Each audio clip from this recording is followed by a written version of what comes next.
السلام علیکم ورحمۃ اللہ وبرکاتہ۔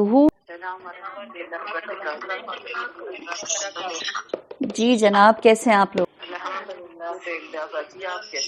الحمدللہ الحمدللہ، اللہ تعالیٰ آپ کو صحت اور عافیت دے، ایمان کی بہترین حالت میں رکھے۔ نحمدہ ونصلی علی رسولہ الکریم، اما بعد فاعوذ باللہ من الشیطان الرجیم، بسم اللہ الرحمن الرحیم۔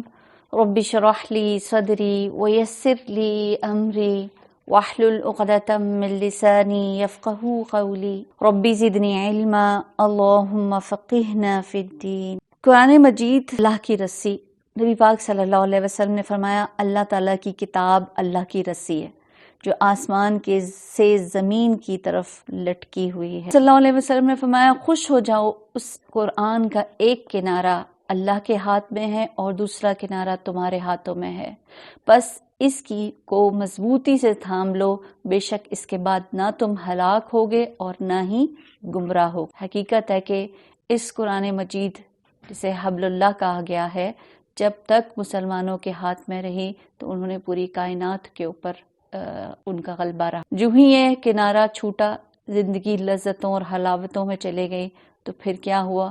تنزلی کا شکار ہو گئے۔ تو ہم سب کو اس چیز کی ضرورت ہے کہ اس قرآن کو دوبارہ سے تھام لیں، تو تبھی ایک مسلمان امت، وہ جو اس کی شان اور شوکت تھی، جو اس کا روب اور دبدبہ تھا، جو اس کا اقتدار تھا، تبھی اس کو واپس مل سکتا ہے۔ تو اللہ تعالیٰ ہم سب کو توفیق دے کہ اس قرآن کو مضبوطی کے ساتھ پکڑ لیں۔ چلیے جی، آج ہم پڑھیں گے 8واں پارہ انشاءاللہ۔ اعوذ باللہ من الشیطان الرجیم ولو اننا نزلنا الیہم الملائکۃ وکلمہم الموتى وحشرنا علیہم کل شیء قبلا ما كانوا ليؤمنوا الا ان يشاء اللہ ولكن اکثرهم یجہلون۔ آیت نمبر 111 111 سورۃ الانعام اور 8واں پارہ ہمارا شروع ہوا۔ اگر ہم فرشتے بھی ان پر نازل کر دیتے اور مردے ان سے باتیں کرتے اور دنیا بھر کی چیزوں کو ہم ان کی آنکھوں کے سامنے جمع کر دیتے، تب بھی یہ ایمان لانے والے نہ تھے، الا یہ کہ مشیت الہی یہی ہو کہ وہ ایمان لائیں۔ یہ اہل مکہ اتنے ہٹ درم لوگ کہ آپ صلی اللہ علیہ وسلم نے ان کے سامنے ہر طرح کی چیز کو واضح کر دی۔ نوٹ کیجئے جناب، مگر اکثر لوگ جہالت کی وجہ سے نادانی کی باتیں کرتے رہتے ہیں۔ اللہ تعالیٰ کی مشیت تو یہ سب ایمان لاتے، اب کیا ہے کہ اللہ تعالیٰ ان کو زبردستی اس راستے پر نہیں لاتا۔ اللہ تعالیٰ اللہ کا یہ طریقہ نہیں ہے کسی کو زبردستی مجبوراً اسلام کو قبول کروا۔ اور یہ ایسے لوگ کون ہیں جو جہالت کی باتیں کرتے ہیں؟ وَأَكْثَرُهُمْ يَجْهَلُونَ، کہ جہالت انسان کے ہدایت میں رکاوٹ بن جاتی، اور خواہ وہ جذباتی جہالت ہو یا علمی جہالت ہو، علم کا نہ ہونا بھی ہدایت میں رکاوٹ ہے، اسی طرح علم آنے کے بعد بھی خواہشات کی پیروی بھی انسان کی ہدایت میں رکاوٹ بن جاتی ہے، اور یہی حال ان اہل مکہ کا تھا۔ ہم نے اسی طرح ہمیشہ شیطان انسانوں اور شیطان جنوں کو ہر نبی کا دشمن بنایا، جو ایک دوسرے پر خوش آئند باتیں، دھوکے اور فریب کے طور پر القاء کرتے رہے ہیں۔ تو نبی پاک صلی اللہ علیہ وسلم کو دراصل تسلی دی جا رہی ہے کہ یہ جو کچھ آپ کے ساتھ ہو رہا ہے، اس سے پہلے انبیاء کے ساتھ بھی ہوتا رہا، کہ ان کے لیے کیا تھا کہ شیطان انسانوں اور شیطان جنوں کو ہر نبی کا دشمن بنایا گیا، کہ دعوت حق دینے والوں کو مختلف قسم کی رکاوٹوں کا سامنا کرنا پڑا، اور وہ انسانوں میں سے بھی تھی اور شیاطین۔ قتادہ اور مجاہد کہتے ہیں کہ جس طرح جنوں میں شیاطین ہوتے ہیں اس طرح انسانوں میں بھی ہوتے ہیں۔ مالک بن دینار کہتے ہیں میرے اوپر انسانوں کے یا شیاطین جنوں کے شیاطین سے زیادہ سخت تھے۔ اس کی وجہ یہ ہے کہ جب میں تعوذ پڑھتا ہوں تو جنوں کا شیطان تو مجھ سے دور ہو جاتا ہے، لیکن انسانوں کا شیطان میرے پاس آ کر برملا مجھے نافرمانیوں کی طرف گھسیٹ کر لے جاتا ہے۔ انسانوں میں سے بھی شیاطین ہوتے ہیں، جس کی مثال اگر ہم دیکھیں تو ابو جہل، کس طرح اس نے ابو طالب کے پاس پہنچ کر ان کو دین حق قبول کرنے میں رکاوٹ ڈالتا۔ سعید بن مسیب اپنے والد سے روایت کرتے ہیں کہ جب ابو طالب کی وفات کا وقت آیا تو رسول اللہ صلی اللہ علیہ وسلم ان کے پاس تشریف لے گئے۔ آپ نے دیکھا ابو جہل اور عبداللہ بن امیہ پہلے سے وہاں موجود ہیں۔ آپ نے فرمایا اے چچا جان، آپ لا الہ الا اللہ پڑھ لیں تو میں قیامت کے دن کو بطور اللہ کے حجت کے آپ کے لیے آپ کی طرف سے اللہ کو پیش کر سکوں۔ اس پر ابو جہل اور عبداللہ بن امیہ کہنے لگے ابو طالب کیا عبد المطلب کا دین چھوڑ دو گے؟ اللہ صلی اللہ علیہ وسلم بار بار یہی کہتے اور وہ دونوں بھی سامنے بیٹھ کر اپنی بات کو بار بار دہرا۔ آخر ابو طالب کی زبان سے جو آخری کلمہ نکلا وہ یہی تھا کہ عبد المطلب کے دین پر۔ تو پھر ایسے لوگ آپ کے اوپر مسلط کیے جاتے ہیں، آزمائش ہوتی ہے، اور حقیقت ہے کہ دین حق کے لیے، دین کے پیغام کو پہنچانے کے لیے ایسی بہت ساری انسان کے آگے رکاوٹیں آتی ہیں۔ اگر تمہارے رب کی مشیت یہ ہوتی کہ وہ ایسا نہ کریں تو وہ کبھی نہ کرتے، بس تم انہیں ان کے حال پر چھوڑ دو کہ اپنی افطرا پردازیاں کرتے رہیں۔ یہ سب کچھ ہم نے انہیں اس لیے کرنے دے دیا ہے کہ جو لوگ آخرت پر ایمان نہیں رکھتے ان کے دل اس خوشنما دھوکے کی طرف مائل ہوں۔ ایسے لوگ کب کون کرتے ہیں؟ جن کو آخرت پر یقین نہیں ہوتا، آخرت کا عقیدہ جن کا کمزور ہوتا ہے، انسان کے لیے گمراہی کا یہ وجہ بن جاتی ہے۔ آخرت کو بھول جاتا ہے تو دنیا کی اٹریکشن انسان کو اپنی طرف کھینچ لے اور وہ اس سے راضی ہو جائیں اور ان کے برائیوں کا اکتساب کریں جو ان کا اکتساب وہ کرنا چاہتے ہیں۔ تو انسان خواہش نفس کے آگے دراصل کمزور پڑ جاتا ہے۔ ایک طرف دلیل ہوتی ہے، دوسری طرف خواہشات نفس ہوتی ہیں کہ جب انسان کے اندر اس کا ایمان اور یقین کمزور ہوتا ہے، پھر اس کا ساتھی، پھر اس کا ماحول تو ایسا ہوتا ہے کہ اس کے لیے ہدایت کے راستے پھر مدھم ہو جاتے ہیں۔ تو پھر اس وقت میں ہدایت پر چلنا بہت مشکل ہو جاتا ہے۔ پھر کس چیز کی ضرورت ہے کہ انسان اپنے اندر صبر اور استقامت اور ایمان کو بڑھانے کی ہمیشہ فکر، کیونکہ جہاں ہمارے اندر ایمان کمزور ہوتا ہے نا، وہاں پر یہ دوسری چیزیں ہمارے اوپر حملہ کرنے لگتی ہیں، اور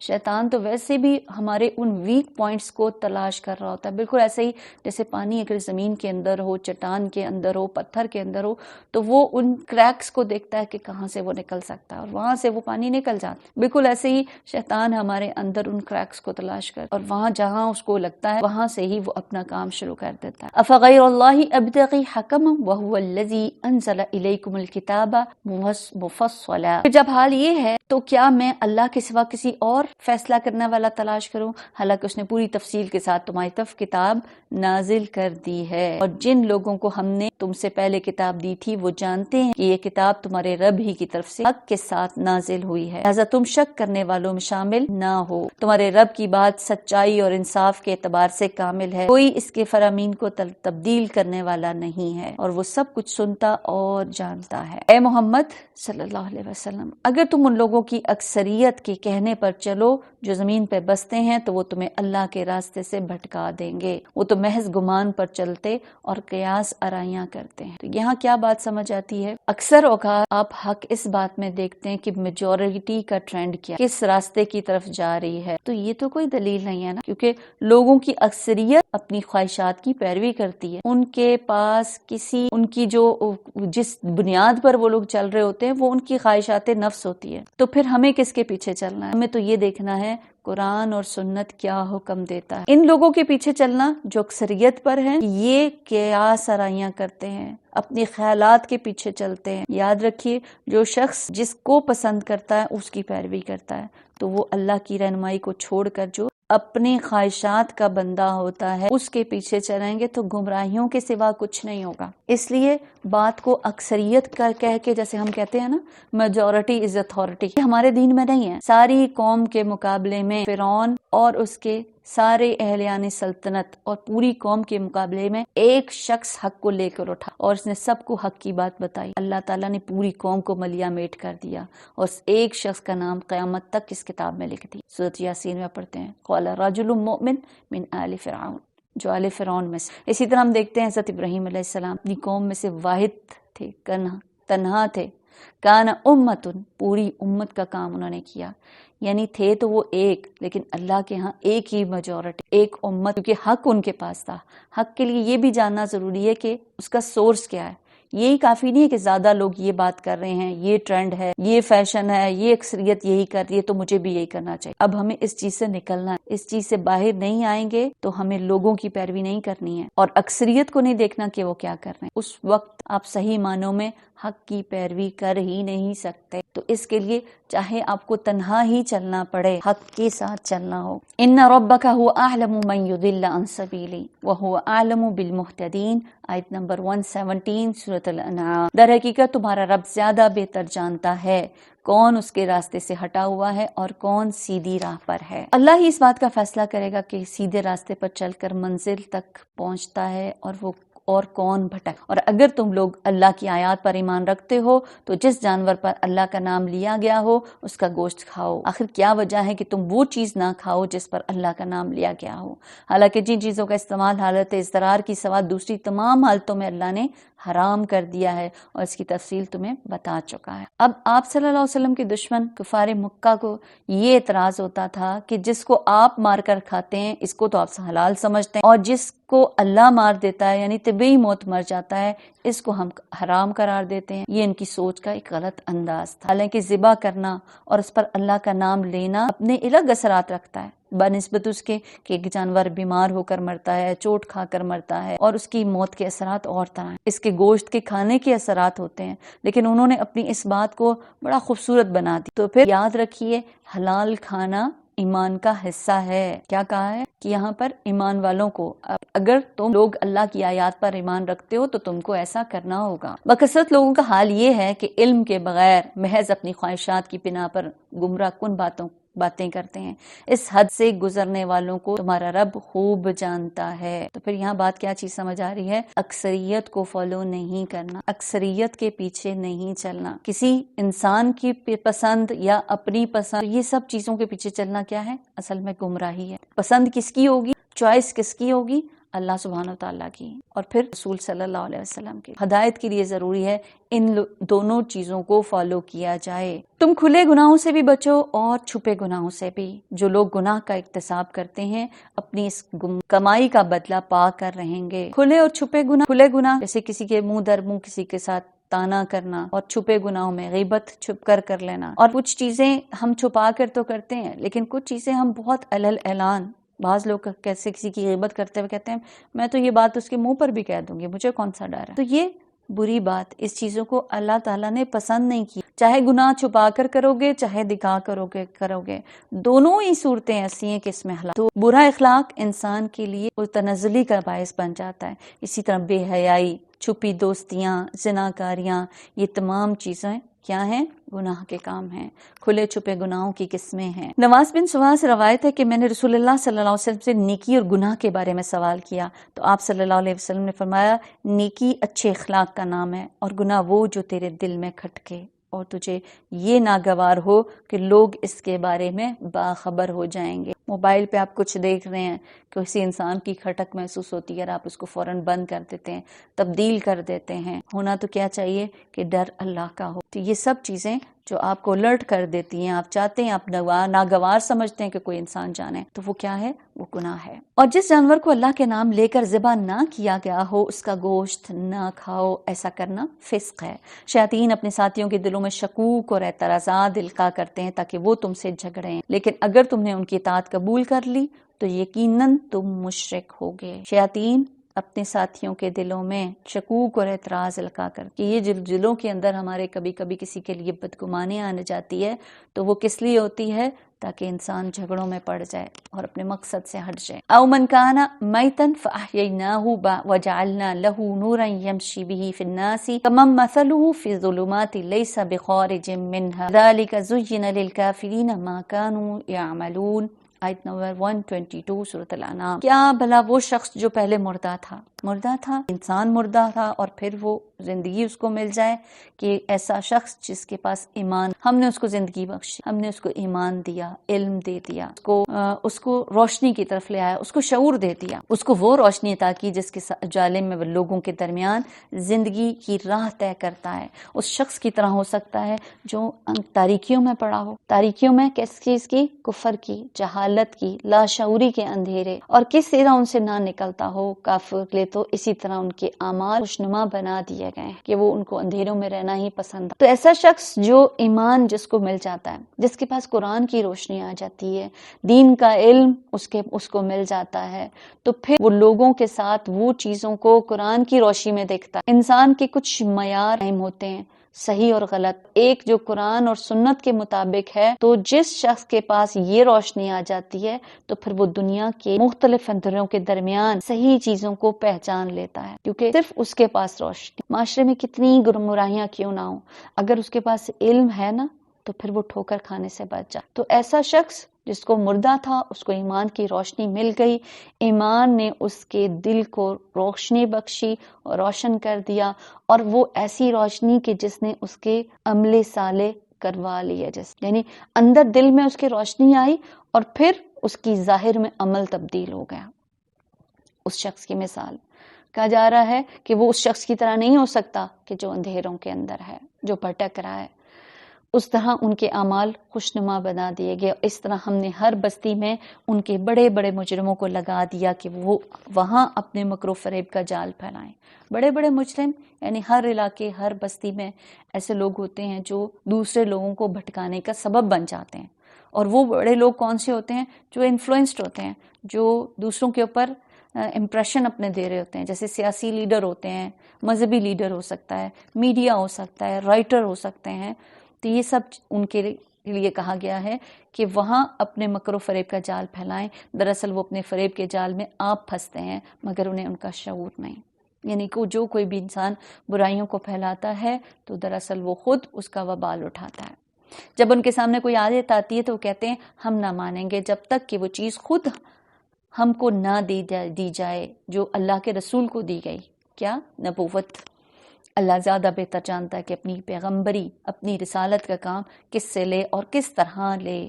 قریب ہے وہ وقت جب یہ مجرم اپنی مکاریوں کی پاداش میں اللہ کے ہاں ذلت اور سخت عذاب سے دوچار۔ وَمَن يُرِدِ اللَّهُ أَن يَهْدِيَهُ يَشْرَحْ صَدْرَهُ لِلْإِسْلَامِ وَمَن يُرِدْ أَن يُضِلَّهُ يَجْعَلْ صَدْرَهُ ضَيِّقًا حرجن کأنما یصعد۔ یہ حقیقت ہے کہ جسے اللہ ہدایت بخشنے کا ارادہ کرتا ہے اس کا سینہ اسلام کے لیے کھول دیتا ہے۔ جس کو اللہ ہدایت دیتا چاہتا ہے اللہ تعالیٰ اس کا سینہ اسلام کے لیے کھول دیتا۔ ہدایت دو طرح کی ہوتی ہے، یاد رکھیے، ایک ہے ہدایت ارشاد اور ایک ہے ہدایت توفیق۔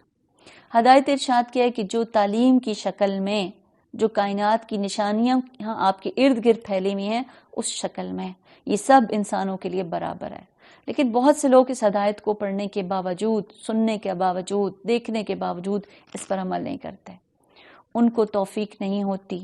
تو پھر جس کو یہ توفیق مل جاتی ہے، جسے ہدایت توفیق کہا گیا، وہ اس کے سینے میں وسعت پیدا کر دیتی ہے۔ یہ وسعت کہ انسان جب اللہ کی بات سنتا ہے تو اس کا دل کھل جاتا ہے، خوشی سے وہ بات کو لیتا ہے، غور و فکر کرتا ہے، پھر اس کے مطابق عمل بھی بدل لیتا ہے۔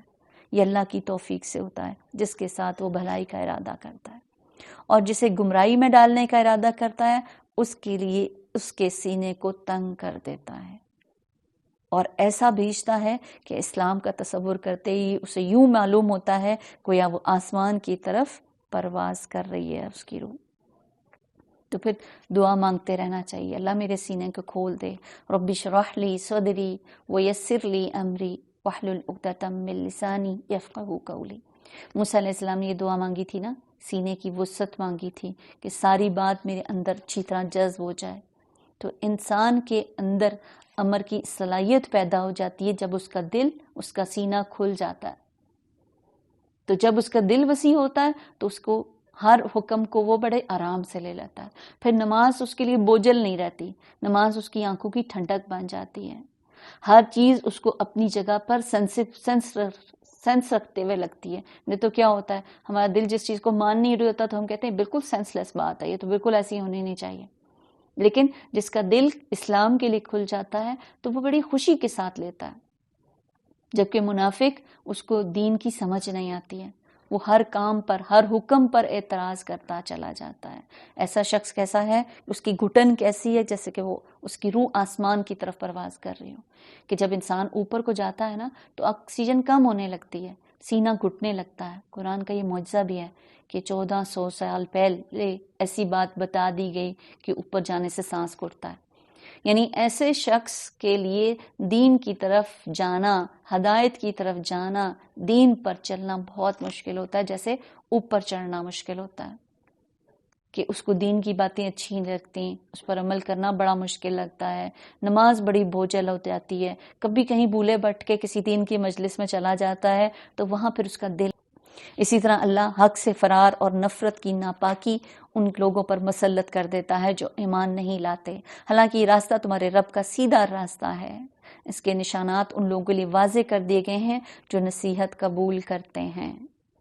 کس کے لیے یہ راستہ آسان، کس کے لیے یہ راستہ واضح ہو جاتا ہے؟ جو نصیحت کو قبول کرتا ہے۔ اور یہ راستہ کیا ہے؟ سیدھا راستہ، رب کا راستہ، ھذا صراط ربک مستقیما۔ عبداللہ بن مسعود رضی اللہ تعالیٰ عنہ کہتے ہیں کہ ایک مرتبہ آپ صلی اللہ علیہ وسلم نے ہمارے سامنے ایک لکیر کھینچی اور فرمایا یہ اللہ کا راستہ ہے۔ پھر اس کے دائیں اور بائیں کچھ اور لکیریں کھینچی اور فرمایا یہ مختلف راستے ہیں۔ یزید کہتے ہیں جن کے ہر راستے پر شیطان بیٹھا اور ان راستوں پر چلنے کی دعوت دے رہا ہے، یعنی انسان دین کی طرف چلنے لگتا ہے تو شیطان پھر اس کو ہر طریقے سے ادھر سے بلاتا ہے، ادھر سے بلاتا ہے، کبھی خواہشات نفس اس کے لیے رکاوٹ بنتی ہیں، کبھی ماحول، اور کبھی کچھ اور کبھی کچھ، کہ اس کو اس راستے سے ہٹانے کی کوشش کرتا ہے۔ لیکن اللہ کا راستہ سیدھا راستہ ہے۔ ان کے لیے لہم دار السلام عند ربہم وہو ولیہم بما کانوا یعملون، آیت نمبر 127 سورۃ الانعام۔ ان کے لیے ان کے رب کے پاس سلامتی کا گھر ہے اور وہ ان کا سرپرست ہے اس صحیح طرز عمل کی وجہ سے جو انہوں نے اختیار کیا۔ دار السلام، سلامتی کا گھر یعنی جنت، جہاں انسان ہر آفت سے محفوظ، ہر خرابی سے معمون ہوگا۔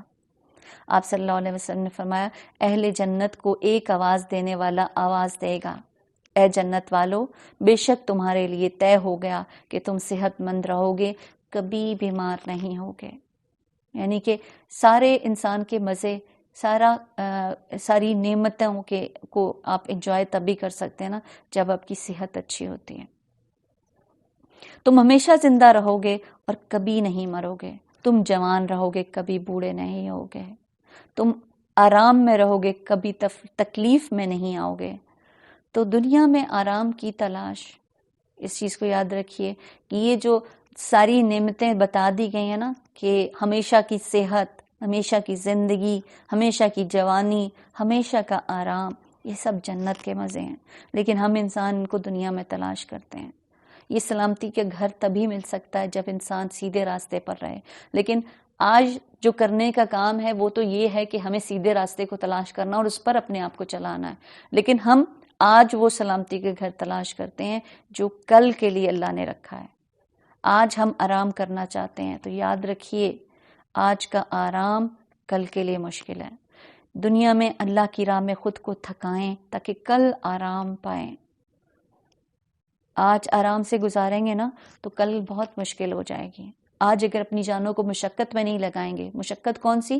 اللہ کی راہ میں مشقت، آخرت کے لیے، کمائی کے لیے مشقت۔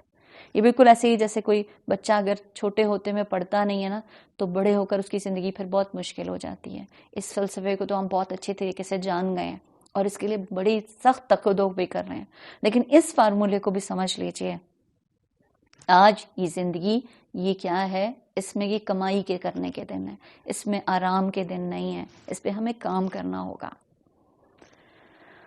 جنت، نبی پاک صلی اللہ علیہ وسلم فرماتے ہیں میری امت میں سے پہلا گروہ جو جنت میں داخل ہوگا وہ 14ویں رات کی چاند کی صورت میں ہوگا، جو ان کے بعد ہوں گے وہ آسمان میں انتہائی چمکدار ستاروں کی مانند ہوں گے، پھر وہ بتدریج اپنے اپنے درجوں کے مطابق ہوں گے۔ تو نہ وہاں پخانہ کریں گے، نہ پیشاب، نہ ناک سینگیں گے اور نہ تھوک، کہ کسی بھی قسم کی کوئی گندگی، پسینہ، کوئی نجاست، کوئی چیز ان کے جسم سے نہیں نکلے گی، صاف ستھرے، ہمیشہ اللہ کی رضا میں ہوں گے۔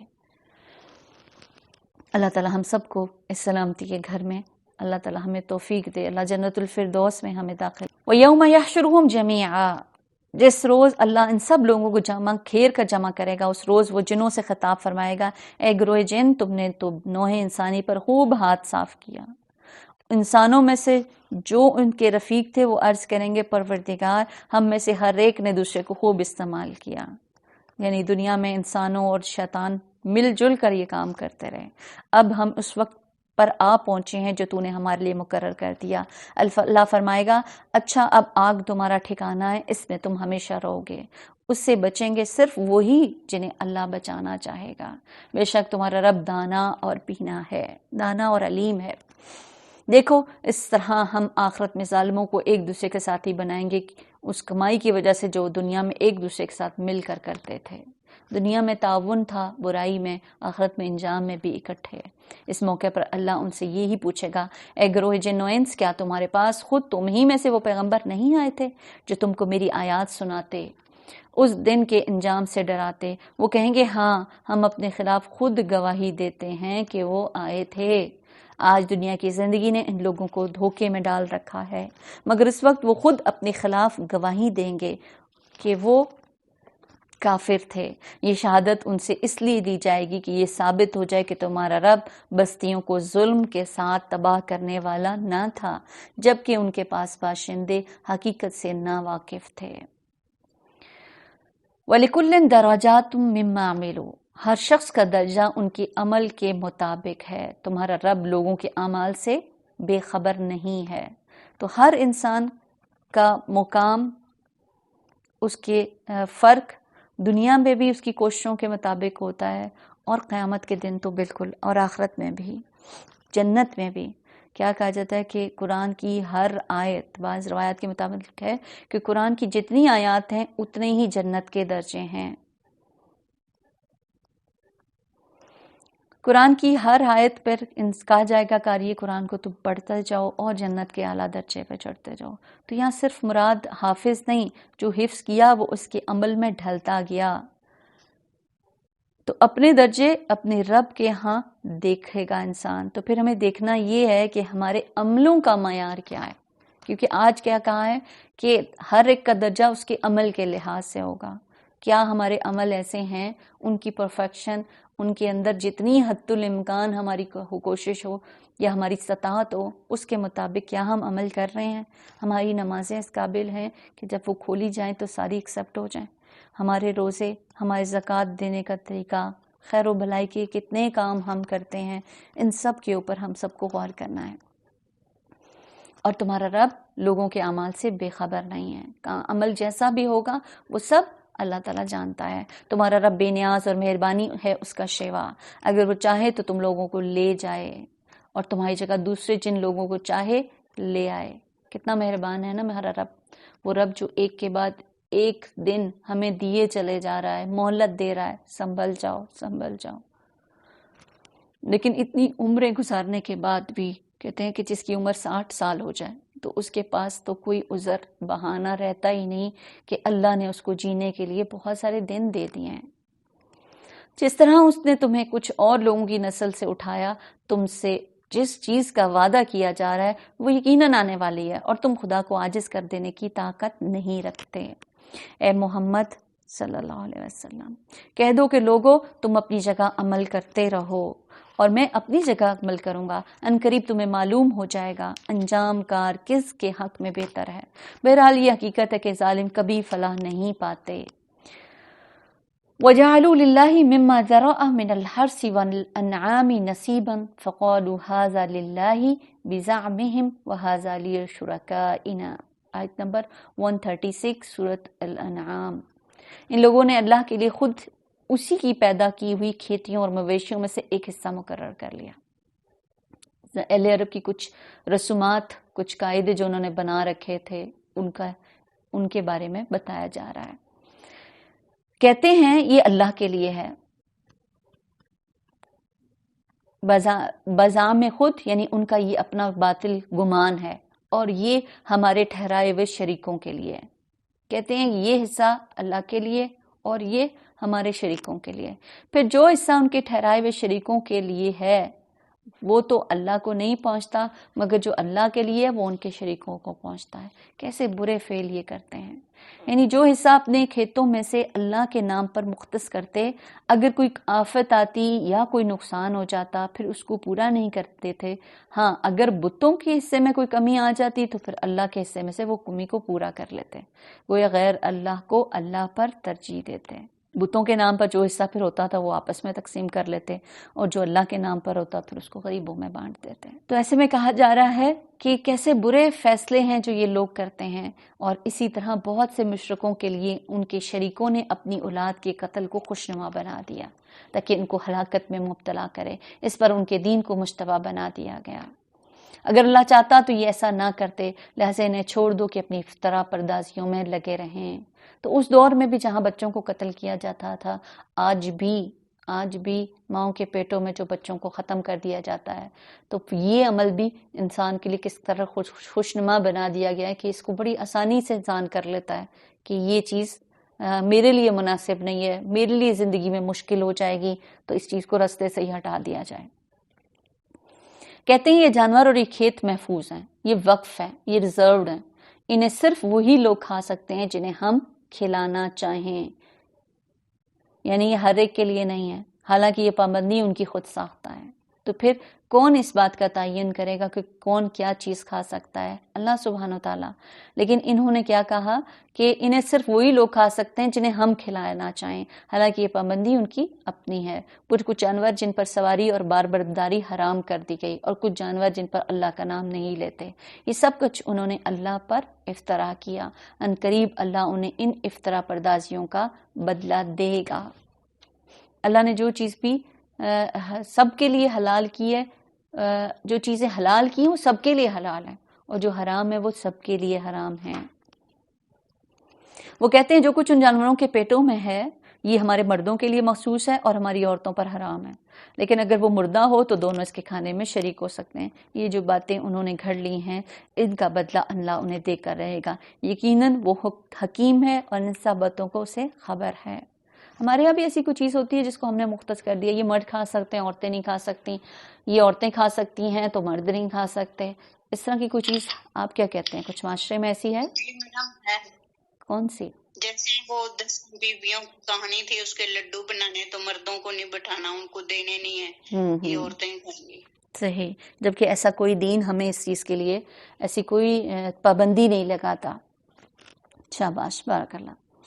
قد خسر الذين قتلوا أولادهم سفها بغير علم وحرموا ما رزقهم الله افتراء على الله قد ضلوا وما كانوا مهتدين۔ آیت 140۔ یقیناً خسارے میں پڑ گئے وہ لوگ جنہوں نے اپنی اولاد کو جہالت اور نادانی کی بنا پر قتل کیا، اور اللہ کے دیے ہوئے رزق کو اللہ پر افطرا پردازیاں کر کے یعنی گھڑ کر خود سے اس کو حرام ٹھہرا لیا۔ یقیناً وہ بھٹک گئے اور ہرگز وہ راہ راست پانے والے نہیں ہیں۔ یعنی جب انسان بڑے بڑے گناہ کرتا ہے نا تو اس کا دل سخت ہو جاتا ہے کہ جو اپنی اولاد کو مار ڈالے، اللہ کے دیے ہوئے رزق میں اپنی مرضی سے حلال اور حرام کو مقرر کر دے، پھر وہ ہدایت پر کیسے آ سکتا ہے جب اس نے اللہ کے قانون کو اپنے ہاتھ میں لے لیا۔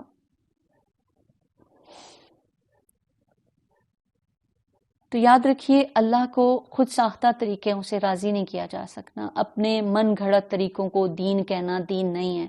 یعنی بعض لوگ جیسے بدعت کرتے ہیں، بدعت کیا ہے؟ جو چیز نہ قرآن نے بتائی نہ سنت نے بتائی، بعد کی جنریشن نے اس کو خود سے ہی اس کو اپنے دین کا حصہ بنا لیا۔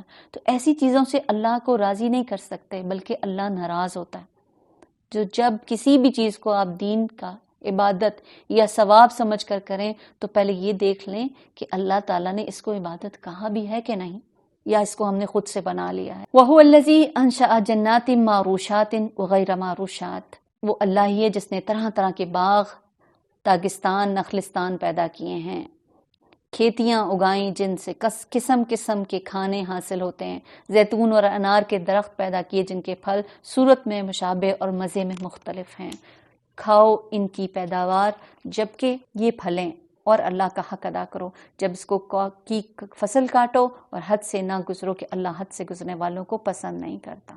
چلیے جی پہلے تلاوت سن لیتے ہیں پھر آگے چلو۔ وَهُوَ الَّذِي أَنشَأَ جَنَّاتٍ مَّعْرُوشَاتٍ وَغَيْرَ مَعْرُوشَاتٍ وَالنَّخْلَ وَالزَّرْعَ مُخْتَلِفًا أُكُلُهُ وَالزَّيْتُونَ وَالرُّمَّانَ مُتَشَابِهًا وَغَيْرَ مُتَشَابِهٍ، وہ اللہ ہی ہے جس نے طرح طرح کے باغ اور داغستان اور نخلستان پیدا کیے، کھیتیاں اگائیں جن سے طرح طرح کے کھانے حاصل ہوتے ہیں، زیتون اور انار کے درخت پیدا کیے جن کے پھل صورت میں مشابہ اور مزے میں مختلف ہوتے ہیں، کھاؤ ان کی پیداوار جبکہ یہ پھلیں، اللہ کا حق ادا کرو جب اس کو کاٹو، فصل کو کاٹو، اور حد سے نہ گزرو کہ اللہ حد سے گزرنے والوں کو پسند نہیں کرتا۔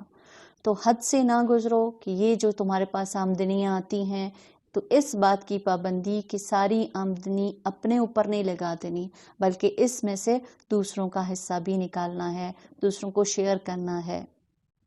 اسراف، زہری کہتے ہیں کہ اس کا مطلب ہے اللہ کی نافرمانی کے کاموں میں مال کو خرچ کرنا، یعنی کہ جہاں پر خرچ نہیں کرنا، جہاں پر خرچ کرنے سے منع کیا ہے، مثلاً یہ کہ اتنا قیمتی لباس بنا لینا کہ انسان دوسروں کا حق پھر دے ہی نہ سکے۔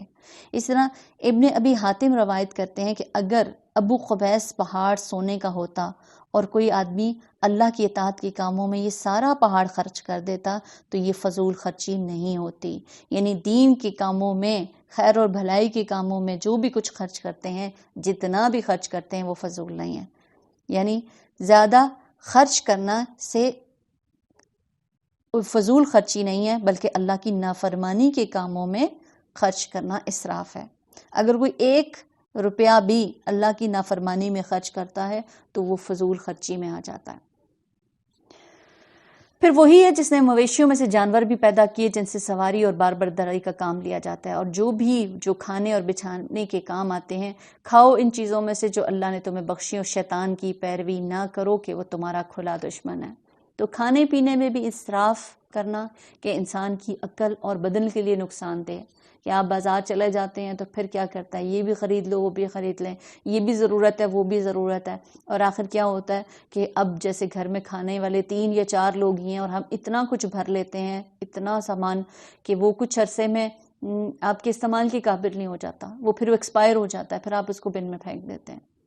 تو پھر کیا ہے کہ ضرورت کی چیز کے اوپر رکھا جائے تاکہ وہ مال جو بچے تو پھر آپ کا دل کہیں نہ گھٹے مزید کسی کی مدد کرنے کے لیے۔ تو کہا جا رہا ہے کہ شیطان کی پیروی نہ کرو کہ وہ تمہارا کھلا دشمن ہے۔ یہ 8 نر اور مادہ، 8 ازواج، یہ 8 نر مادہ ہیں، 2 بھیڑ کی قسم سے ہیں اور 2 بکری کی قسم کے۔ اے محمد صلی اللہ علیہ وسلم ان سے پوچھو کہ اللہ نے ان کی نر حرام کیے ہیں یا مادہ، یا وہ بچے جو بھیڑوں اور بکریوں کے پیٹ میں ہیں؟ ٹھیک ٹھیک علم کے ساتھ مجھے بتاؤ، کوئی دلیل ہے تو بتاؤ اگر تم سچے ہو۔ اسی طرح 2 اونٹوں کی قسم سے، 2 گائے کی قسم، پوچھو ان کے نر اللہ نے حرام کیے ہیں یا مادہ، یا وہ بچہ جو اونٹنی اور گائے کے پیٹ میں ہوں۔ کیا تم اس وقت حاضر تھے جب اللہ نے اس کے حرام ہونے کا حکم تمہیں دیا تھا؟ پھر اس شخص سے بڑھ کر ظالم اور کون ہوگا جو اللہ کی طرف منسوب کر کے جھوٹی بات کہے تاکہ علم کے بغیر لوگوں کی غلط رہنمائی کرے۔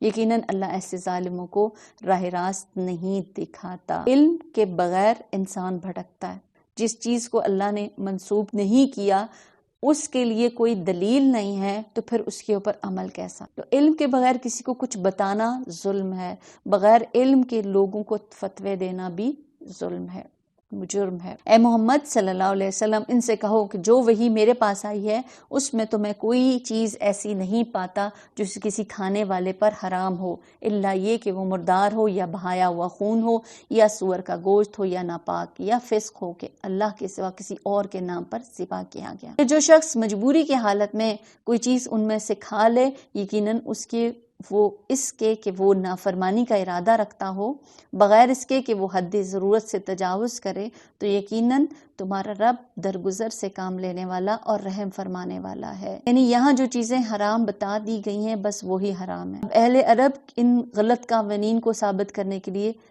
دلائل دیے جا رہے ہیں کہ جو انہوں نے خود سے حرام اور حلال کے قواعد بنا کر اللہ کی نعمتوں کو لوگوں پر حرام کر دیا۔ اور جن لوگوں نے یہودیت اختیار کی ان پر ہم نے سب ناخن والے جانور حرام کر دیے تھے، اور گائے اور بکری کی چربی بھی، بجوز اس کے جو ان کے پیٹ یا ان کی آنتوں سے لگی ہوئی ہو یا ہڈی سے لگی ہوئی رہ جائے، یہ ہم نے ان کی سرکشی کی سزا انہیں دی تھی۔ اور یہ جو کچھ ہم کہہ رہے تھے بالکل سچ کہہ رہے تھے کہ بعض اوقات انسان اپنے گناہوں کی وجہ سے رزق سے محروم ہو جاتا ہے، کوئی نعمت اس کو ملنے والی ہوتی ہے، اس دوران میں وہ کچھ ایسی نافرمانی کا کام کرتا ہے کہ اللہ بندے سے ناراض ہو جاتا ہے اور وہ خیر جو اس تک آنے والی ہوتی ہے اس سے روک دی جاتی ہے۔ فَإِن كَذَّبُوكَ فَقُلْ رَبُّكُمْ ذُو رَحْمَةٍ وَاسِعَةٍ وَلَا يُرَدُّ بَأْسُهُ عَنِ الْقَوْمِ الْمُجْرِمِينَ، آیت نمبر 147 سورۃ الانعام۔ اب اگر وہ تمہیں جھٹلائیں تو ان سے کہہ دو کہ تمہارے رب کا دامن رحمت وسیع ہے مجرموں سے اس کا عذاب کو پھیرا نہیں جا سکتا۔ یہ مشرک لوگ تمہارے ان باتوں کے جواب میں ضرور کہیں گے اگر اللہ چاہتا تو نہ ہمارے باپ دادا اور نہ ہی کسی چیز کو حرام ٹھہرایا جاتا۔ اب یہاں دیکھیے یہ والی بات کرنا کہ اگر اللہ چاہتا تو ہم شرک نہ کرتے، آج بھی لوگ اس خود غلط کام کرتے ہیں اور ایسا ہی ذمہ اللہ پر ڈال دیتے ہیں۔ کبھی کہتے ہیں اللہ کا اب حکم کیسے مانے، اگر اللہ چاہتا تو ہم نماز پڑھ لیتے۔ کیا اللہ کسی پر ظلم کرنا چاہتا ہے؟ کوئی غلط کام کرے اللہ یہ نہیں چاہتا، لیکن اللہ ایسے لوگوں کو توفیق نہیں دیتا جو ہٹ درمی کا مظاہرہ کرتے ہیں، جس کی اپنی نیت اور ارادہ نہیں اور جو ہدایت طرف آنا نہیں چاہتا، تو اللہ سبحانہ تعالیٰ کا یہ قانون نہیں ہے کہ زبردستی لوگوں کو ہدایت دے۔ ایسی ہی باتیں بنا بنا کر ان سے پہلے کے لوگوں نے بھی حق کو جھٹلایا تھا، یہاں تک کہ آخرکار ہمارے عذاب کا مزہ انہوں نے چکھ لیا۔ ان سے کہو کیا تمہارے پاس کوئی علم ہے جسے ہمارے سامنے پیش کرو؟ تم تو محض گمان پر چل رہے ہو، نری قیاس آرائیاں کرتے ہو۔ پھر کہو تمہارے اس حجت کے مقابلے میں حقیقت رس حجت تو اللہ کے پاس ہے، بے شک اللہ چاہتا تو تم سب کو ہدایت دے دیتا، لیکن یہ اس کا طریقہ نہیں ہے نا۔ اس نے انسان کو آزادی رائے دی ہے، عقل دی ہے، اور انسان کو سوچنے سمجھ کی صلاحیت دے کر ہدایت کی روشنی صاف اور واضح کر دی ہے۔ اب تم خود اپنے اختیار کے ساتھ، اپنی مرضی کے ساتھ سیدھے راستے کو چنو۔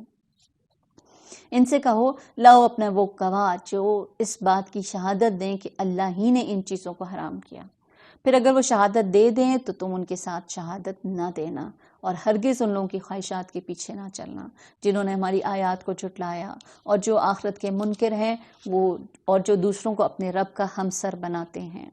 قل تعالوا اتل ما حرم ربکم علیکم الا تشرکوا بہ شیئا۔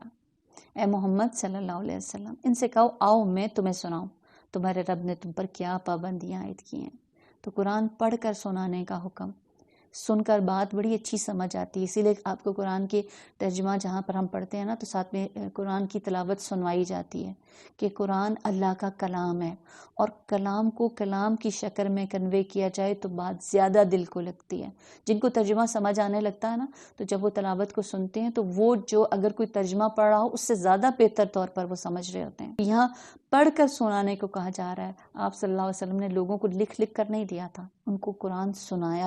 بتایا جا رہا ہے یہ جو تم نے خود ساختہ پابندیاں لگا لی ہیں دراصل وہ نہیں ہیں، پابندیاں یہ ہیں، یہ احکامات ہیں، ان کو سمجھو، سب توجہ اس پر کیجیے گا۔ اللہ تشرکوا بہ شیئا، یہ کہ اس کے ساتھ کسی کو شریک نہ کرو، اور والدین کے ساتھ نیک سلوک، ان کا ادب اور احترام، ان کی اطاعت، ان کے پسند کے مطابق کام کرنا، ان کی خدمت کرنا، اور وہ فوت ہو جائیں تو پھر ان کے رشتہ داروں کے ساتھ اچھا سلوک، ان کے لیے دعائیں، ان کے لیے صدقہ کرنا۔ اور یاد رکھیے والدین کی نافرمانی کو حرام قرار دیا ہے، کبیرہ گناہوں میں سے ہے۔ اپنی اولاد کو مفلسی کے ڈر سے قتل نہ کرو، ہم تمہیں بھی رزق دیتے ہیں اور ان کو بھی دیتے ہیں۔ کہ کوئی انسان یہ کہے کہ اب 5 سے 7 اولادیں ہو گئی ہیں تو اب ان کو کون کھلائے گا، جبکہ حقیقت یہی ہے ہر انسان کا اپنا رزق اس کے لیے اللہ نے مقرر کر رکھا ہے۔ اور بے شرمی کی باتوں کے قریب بھی نہ جاؤ، خواہ وہ کھلی ہوں یا چھپی ہوں۔ فحش باتیں کیسی ہو سکتی ہیں؟ گالی گلوچ، گھٹیا مذاق، ننگی باتیں کرنا، اور پھر کسی کے سامنے کرو یا ان کو کھلے چھپے کرو، یہ سب کرنا کیا ہے؟ انسان کے لیے نقصان کا باعث ہے۔ اور ویسے بھی کیا ہے کہ حیا ایمان کا حصہ ہے۔ حیا چلا جاتا ہے نا انسان کے اندر، جب اس کے اندر بے حیائی اور فحش چیزیں آ جاتی ہیں تو پھر اس کے اندر سے ایمان بھی چلا جاتا ہے۔ وَلَا تَقْتُلُوا النَّفْسَ الَّتِي حَرَّمَ اللَّهُ إِلَّا بِالْحَقِّ، اور کسی جان کو جسے اللہ نے محترم ٹھہرایا ہلاک نہ کرو مگر حق کے ساتھ۔ یہ باتیں ہیں جن کی ہدایت اس نے تمہیں کی ہے، شاید کہ تم سمجھ بوجھ سے کام لو۔ اور یہ بھی کہ یتیم کے مال کے قریب نہ جاؤ مگر ایسے طریقے سے جو بہترین ہو، یہاں تک کہ وہ اپنے سن رشد کو پہنچ جائے، یعنی کہ وہ بڑا ہو جائے، وہ اس کے پاس سمجھنے کی صلاحیت ہو جائے۔ وَأَوْفُوا الْكَيْلَ وَالْمِيزَانَ بِالْقِسْطِ، اور ناپ تول میں پورا انصاف کرو۔ ہم ہر شخص پر ذمہ داری کا اتنا ہی بوجھ رکھتے ہیں جتنا اس کے امکان میں ہے، جتنا وہ اٹھا سکتا ہے، تو پھر کسی کے حق میں کمی کرنا ہمارے لیے جائز نہیں ہے۔ اور جب بات کہو انصاف کی کہو، خواہ معاملہ اپنے رشتہ دار ہی کا کیوں نہ ہو، معاملہ چاہے تمہارے کسی دوست کا ہے، والدین کا ہے، بہن بھائی کا ہے، کسی کا بھی ہے، اگر غلط ہے تو غلط کہو، اور اللہ کے عہد کو پورا کرو. اللہ کے عہد کہ اللہ کے نام کے ساتھ جو اللہ کے ایمان کو آپ نے پکڑا ہے، اللہ سے وعدہ کرتے ہوئے، اللہ نے جو احکام دیے ہیں جس کو پورے کرنے کا وعدہ کیا ہے، پھر اللہ کے نام سے جو آپ کے بندوں کے ساتھ وعدے ہوتے ہیں، اسی میں ہی نظر مانی جاتی ہے، وہ بھی اس میں ہی آ جاتی ہے. ذالکم وصاکم بہ لعلکم تذکرون. ان تمام باتوں کی ہدایت اللہ نے تمہیں کی ہے شاید کہ تم نصیحت پکڑو. نیز اس کی ہدایت یہ ہے کہ یہی میرا سیدھا راستہ ہے، لہٰذا تم اسی پر چلو اور دوسرے راستوں پر نہ چلو. یعنی خواہشات کی پیروی نہ یا کرو، یا جیسے پیچھے بات ہوئی نا، اکثریت کی جدھر ہم چلتے ہوئے دیکھتے ہیں تو ہم بھی ویسے ہی چلنے لگتے ہیں. تو دوسرے راستوں پر نہ چلو کہ ان کے راستوں سے ہٹا کر تمہیں جدا کر دے گا. یہ ہے وہ ہدایت جو تمہارے رب نے تمہیں کی ہے، شاید کہ تم کجروی سے بچ. پھر ہم نے موسیٰ کو کتاب عطا کی، یعنی تورات ادا کی، اور یہ تورات ہی کے بارے میں آگے بات ہوگی، جو بھلائی کی روش اختیار کرنے والے انسان پر نعمت کی تکمیل اور ہر ضروری چیز کی تفصیل اور سراسر ہدایت اور رحمت تھی، اور اسی لیے بنی اسرائیل کو دی گئی تھی کہ شاید لوگ اپنے رب کی ملاقات پر ایمان لائیں. اور اسی طرح یہ کتاب یعنی قرآن ہم نے نازل کی ہے ایک برکت والی کتاب، بس تم اس کی پیروی کرو اور تقوی کی روش اختیار کرو، بعید نہیں کہ تم پر رحم کیا جائے. تو قرآن میں ہر طرح کی خیر کی تعلیم، ہر شر سے بچاؤ کا طریقہ بتا دیا گیا ہے. اس لیے جب انسان اس کی پیروی کرتا ہے تو وہ ہر شر سے محفوظ ہو جاتا ہے، ہر طرح کی خیر پانے کے لیے وہ تیار ہو، اور قرآن کی وجہ سے گھروں میں برکتیں اترتی ہیں. ابو ہریرہ رضی اللہ تعالیٰ نے کہا کرتے تھے، بے شک قرآن پڑھنے کی وجہ سے گھر اپنے رہنے والوں کے لیے کشادہ ہو جاتا ہے، دلوں میں وسعت آ جاتی ہے، ایک دوسرے کو پھر برداشت کرنے لگ جاتے ہیں، ایسے گھروں کے اندر کشادگی آتی ہے. اس میں فرشتے حاضر ہوتے ہیں، شیطان اس گھر کو چھوڑ دیتے ہیں، ان گھر کو خیر برکت بڑھ جاتی ہے، اور نہ پڑھنے کی وجہ سے گھر اپنے رہنے والوں کے لیے تنگ ہو جاتا ہے، آپس میں لڑائیاں جھگڑے ہی ہوتے رہتے ہیں، فرشتے ان کو چھوڑ دیتے ہیں، شیاطین اس میں بسیرا کرتے ہیں اور اس کی خیر اور برکت کم ہو جاتی ہے. تو پھر کیا کرنا ہے؟ اس قرآن کی مجلس کو اٹینڈ کرنا ہے، اپنے گھروں میں علم کی مجالس کو قائم کریں تاکہ اللہ تعالیٰ ہمارے گھروں میں بھی وسعت پیدا کر. اب تم یہ نہیں کہہ سکتے کہ کتاب تو ہم نے سے پہلے کے 2 گروہوں کو دی گئی تھی، یعنی یہود اور نصارہ کو، ہم کو کچھ خبر نہ تھی کہ وہ کیا پڑھتے پڑھاتے تھے. اور اب تم یہ بہانہ بھی نہیں کر سکتے کہ اگر ہم پر کتاب نازل کی گئی ہوتی تو ہم ان سے زیادہ راست رو ہوتے. تمہارے پاس تمہارے رب کی طرف سے ایک دلیل روشن، ہدایت اور رحمت آ گئی ہے. اب اس سے بڑھ کر ظالم کون ہوگا جو اللہ کی آیات کو جھٹلائے اور ان سے منہ موڑے. جو لوگ ہماری آیات سے منہ موڑتے ہیں انہیں اس روگردانی کی پاداش میں ہم بدترین سزا دے کر رہیں گے. کیا اب لوگ اس کے منتظر ہیں کہ ان کے سامنے فرشتے آ کھڑے ہوں، یا تمہارا رب خود آ جائے، یا تمہارے رب کی سری نشانیاں نمودار ہو جائیں؟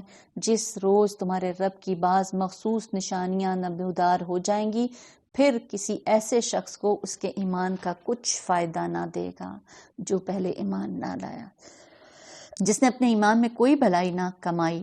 اے محمد ان سے کہہ دو، اچھا تم انتظار کرو، ہم بھی انتظار کرتے ہیں. تو وہ وقت کہ اس سے پہلے کہ جب قیامت آ جائے، جب اس کے ایمان کچھ فائدہ نہ دے، تو پھر اس کے لیے کیا کرنا ہے؟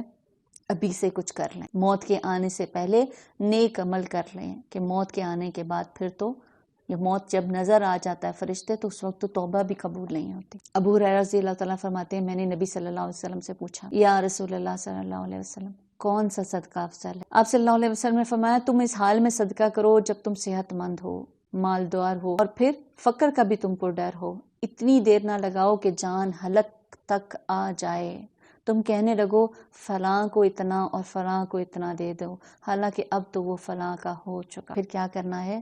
موت سے پہلے مہلت جو مل چکی ہے اس سے فائدہ اٹھاتے ہوئے اپنے لیے اعمال کو جمع کرنا ہے. ان الذین فرقوا دینہم وکانوا شیعا لست منہم فی شیء انما امرہم الی اللہ ثم ینبئہم بما کانوا یفعلون.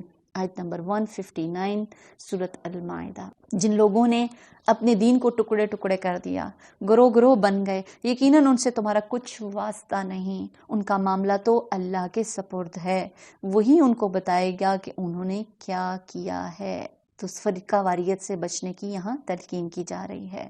جو اللہ کے حضور نیکی لے کر آئے گا اس کے لیے 10 گنا اجر ہے، اور جو بدی لے کر آئے گا اس کے لیے اتنا ہی ہے بدلہ جتنا اس نے قصور کیا، اور کسی پر ظلم نہ کیا جائے. صرف یہاں 10 کی بات ہے، 700 تک بھی انسان کی کوشش اخلاص کی وجہ سے درجے انسان کے بلند ہوتے جاتے ہیں. حدیث قدسی ہے، بے شک اللہ نے نیکیاں اور برائیاں لکھی، پھر ان کو بیان کر دیا، پھر جس نے نیکی کا ارادہ کیا لیکن عمل نہ کیا، اللہ نے اس کو اپنے پاس ایک مکمل نیکی لکھا. اور اگر ارادے کے بعد عمل بھی کر لیا، اللہ نے اس کے بعد پھر 10 نیکیوں سے لے کر 700 تک اس میں لکھ لیتا ہے. جس نے برائی کا ارادہ کیا اور عمل نہیں کیا، اللہ کے پاس مکمل نیکی لکھ لی جاتی ہے. لکھ کے اس کی نیت بری تھی، اس نے ارادہ کیا لیکن چھوڑ دیا، اور اگر ارادے کے بعد عمل بھی کر لیا تو صرف ایک ہی برائی لکھی جاتی ہے. سوچیے اگر اس ریشوں کے ساتھ بھی کسی کی برائیاں نیکیوں سے زیادہ ہو گئیں تو پھر اس کا کیا انجام ہوگا. اے محمد صلی اللہ علیہ وسلم کہو میرے رب نے بالیقین مجھے سیدھا راستہ دکھا دیا ہے، بالکل ٹھیک دین جس میں کوئی ٹیڑھ نہیں.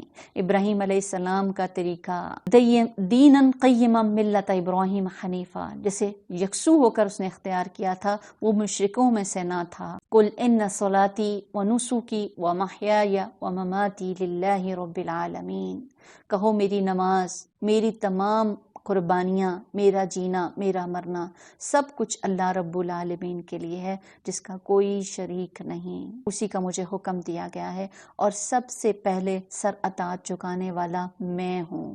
تو پھر یہاں کیا کہا ہے؟ اللہ تعالیٰ کو آپ کے خالص عمل، آپ کے خالص اعمال کی ضرورت ہے جو صرف اللہ کے لیے ہوں. تو یہاں اس کی تلقین کی جا رہی ہے. میری نماز یعنی میری ہر جسمانی عبادت، میری تمام قربانیاں یعنی میری جتنی بھی مالی عبادات ہیں، اللہ تعالیٰ وہ سب تیرے لیے.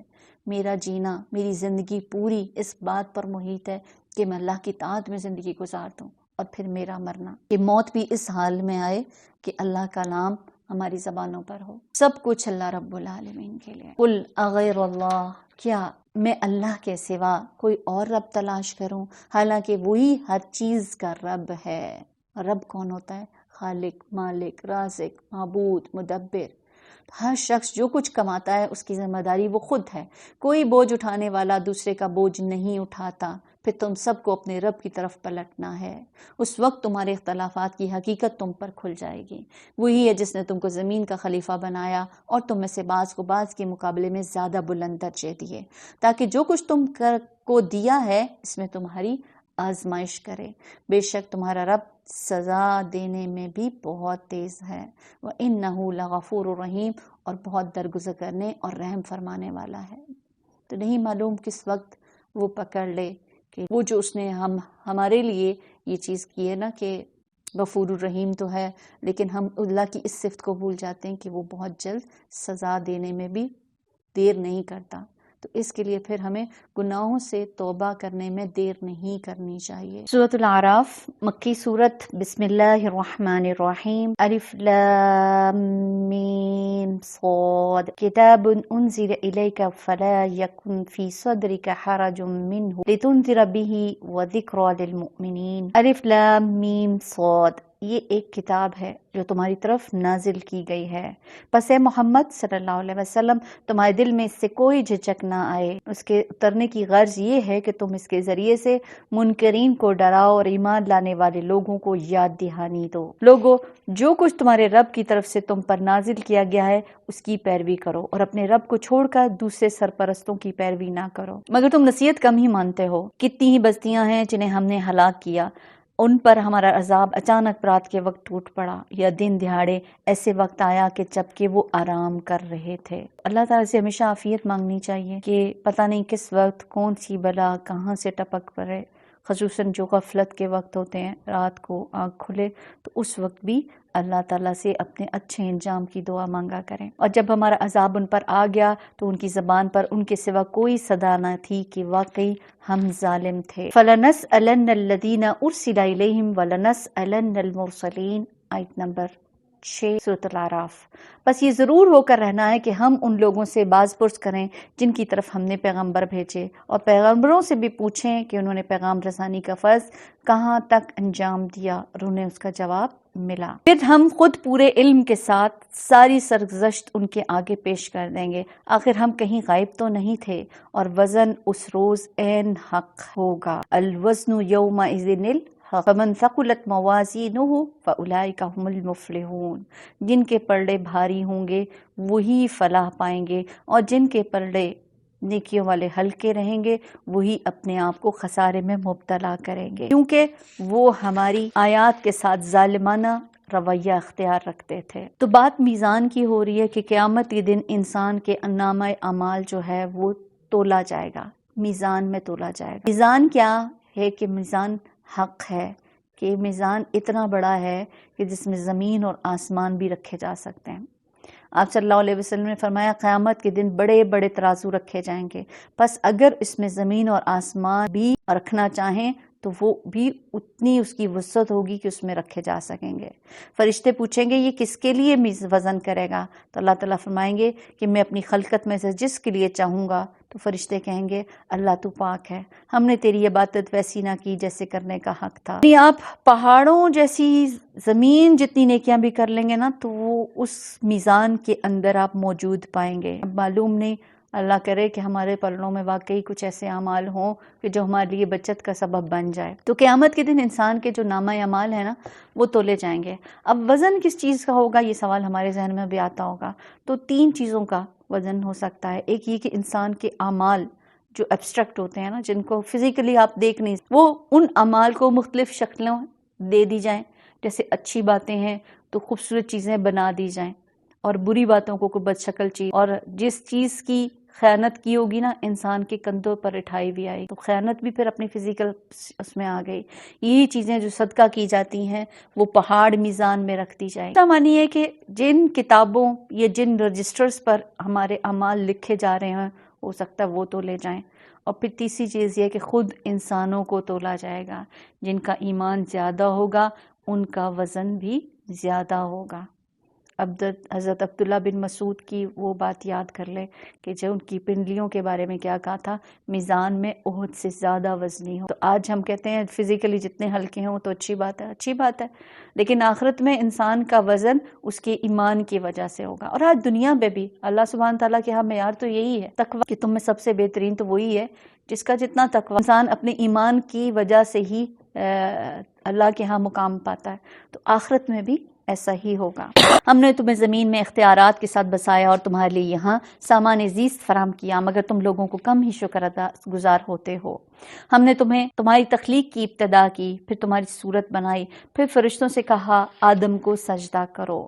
اس حکم پر سب نے سجدہ کیا مگر ابلیس سجدہ کرنے والوں میں شامل نہ ہوا۔ قال ما منعك الا تسجد اذ امرتك قال انا خیر منہ خلقتنی من نار وخلقتہ من طین۔ آیت نمبر 12 سورۃ الاعراف۔ پوچھا تجھے کس چیز نے سجدہ کرنے سے روکا جبکہ میں نے تجھ کو حکم دیا تھا؟ بولا میں اس سے بہتر ہوں، اپنی عقل سے فیصلہ کر رہا نا، کہتا میں اس سے بہتر ہوں، تو مجھے آگ سے پیدا کیا ہے اور اسے مٹی سے پیدا کیا ہے۔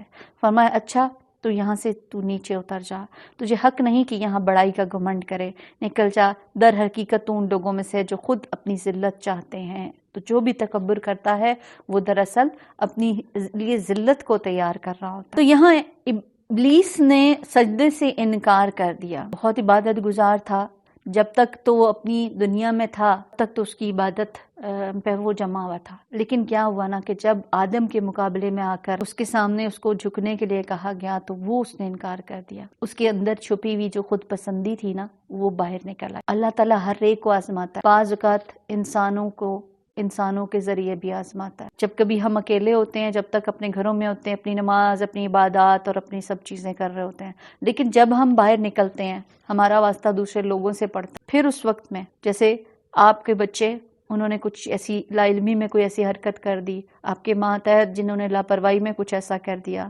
باہر نکلتے ہیں آپ کو ٹیکسی رکشہ والوں کے ساتھ، ریڑھی والوں سے واسطہ پڑ، تو پھر وہ لوگ کچھ ایسی چیز کر دیتے ہیں جو آپ کو ناگوار گزرتی ہے۔ اس وقت میں ہمارا کیا ری ایکشن ہوتا ہے؟ وہ وقت ہوتا ہے ہماری اصلیت سامنے آ جاتی ہے، ہم کتنے نیک، اس غصے میں ہم کیا کرتے ہیں، وہاں سے ہم اپنے بارے میں اندازہ لگا سکتے ہیں ہم کیا ہے۔ کسی نے ذرا سی میری انا پر کچھ چوٹ لگا دی تو پھر ہم کیسے بلبلا کر پلٹتے ہیں۔ تو یہاں ہم سب کو چیک کرنا ہے کہ ہمارا عمل بھی کہیں ایسا تو نہیں ہے. تو ابلیس نے کہا قال انذرنی الی یوم یبعثون، بولا مجھے اس دن تک مہلت دے دے جب تک کہ یہ سب دوبارہ اٹھائے جائیں گے. فرمایا تجھے مہلت دی، کب تک؟ قیامت تک مہلت دے دی گئی. اور ابلیس کی بات کو اللہ نے سن لیا، اس کی دعا کو، اس کی درخواست کو اللہ نے ریجیکٹ نہیں کیا. پھر یہ کیسے ہو سکتا ہے کہ اللہ ہماری دعاؤں کو رد کر دے؟ اس لیے دعا مانگنے سے کبھی بھی عاجز نہ ہو. آپ صلی اللہ علیہ وسلم فرماتے ہیں لوگوں میں سب سے عاجز وہ ہے جو دعا مانگنے سے عاجز ہے. کبھی مایوس نہ ہو، ہمیشہ ہوپ فل رہیں، اللہ سے مانگتے رہیں. بولا اچھا تو جس طرح تو نے مجھے گمراہی میں مبتلا کیا، استغفر اللہ، اللہ کو الزام دے رہا ہے، میں بھی اب تیری سیدھی راہ پر انسانوں کی گھات میں لگا رہوں گا، آگے اور پیچھے، دائیں اور بائیں، ہر طرح سے اس کے گھیروں گا، اور اس میں سے اکثر کو شکر گزار نہ پائے گا. اب اللہ تعالیٰ نے اس کو مہلت دے دی، اور وہ کیا کہتا ہے کہ میں اب تیرے بندوں کو تیرے راستے سے ہٹاؤں گا. اب اور اس راستے سے ہٹانے کے لیے پھر اس نے ہر وہ طریقہ اپنایا. کیا کہتا ہے؟ آگے اور پیچھے، دائیں اور بائیں، ہر طرح سے گھیروں. شیطان کا طریقہ کیا ہوتا ہے کہ اسلام کے ہر راستے پہ شیطان بیٹھتا ہے. جب کوئی شخص اسلام لانے لگتا ہے تو کیا کہتا ہے؟ کیا تم اپنے آباء و اجداد کے دین کو چھوڑ دو گے؟ ابن آدم نہیں مانتا، اسلام لے آتا ہے تو وہ ہجرت کے راستے میں بیٹھ جاتا، تو کہتا ہے تم اپنے آبائی علاقے کو چھوڑ دو گے؟ وہ ہجرت کر جاتا ہے. پھر جہاد کے راستے میں بیٹھتا ہے، کہتا ہے کہ تم جہاد کرنے جا رہے ہو، یہ تو نفس اور مال کے بارے میں مشقت میں پڑنا، تم کیوں لڑو گے تو مارے جاؤ گے، اور اگر تم مر گئے تو پھر تمہارا مال تقسیم کر دیا جائے گا، تمہاری بیوی کو کسی سے اور سے نکاح کر دیا جائے گا. لیکن اس کی بات نہیں مانتا، جہاد کرتا ہے. پھر رسول اللہ صلی اللہ علیہ وسلم نے فرمایا جس نے شیطان کے ساتھ ایسا کیا تو اللہ پر حق ہے کہ اس کو جنت میں داخل کرے، اور جو قتل کیا گیا اللہ پر حق ہے کہ اس کو جنت میں داخل کرے. ہر نیکی کا کام جو آپ کرنے لگتے ہیں راستے میں شیطان بیٹھتا ہے اور وسوسے ڈالتا ہے، پیچھے نہیں ہٹتا. مثلاً ہم میں سے کوئی پڑھنے کے لیے پہلے تو ہم تیار نہیں ہوتے، پھر کسی طرح اللہ تعالیٰ ہمارے لیے دل کو کھولتا ہے اور ہم پڑھنے لگ جاتے ہیں. اور وہ شیطان کیا چاہتا ہے کہ آپ دین کو سیکھیں ہی نہ. دین کو سیکھ لیا تو پھر میرے حربوں کے اوپر ان کے اوپر کارگر نہیں ہوں گے. تو جب انسان اس کی شیطان کی بات کو کاٹتا ہے اور دین کو سیکھنا لگ جاتا ہے تو پھر اب وہ شیطان کچھ اور ویک پوائنٹس کو تلاش کرتا ہے. پھر وہ کہتا ہے اب یہ لوگ تو اکٹھے ہو گئے ہیں، اب تو قرآن پڑھنے لگ گئے ہیں، اب تو ان کے درمیان پھوٹ ڈالنی چاہیے.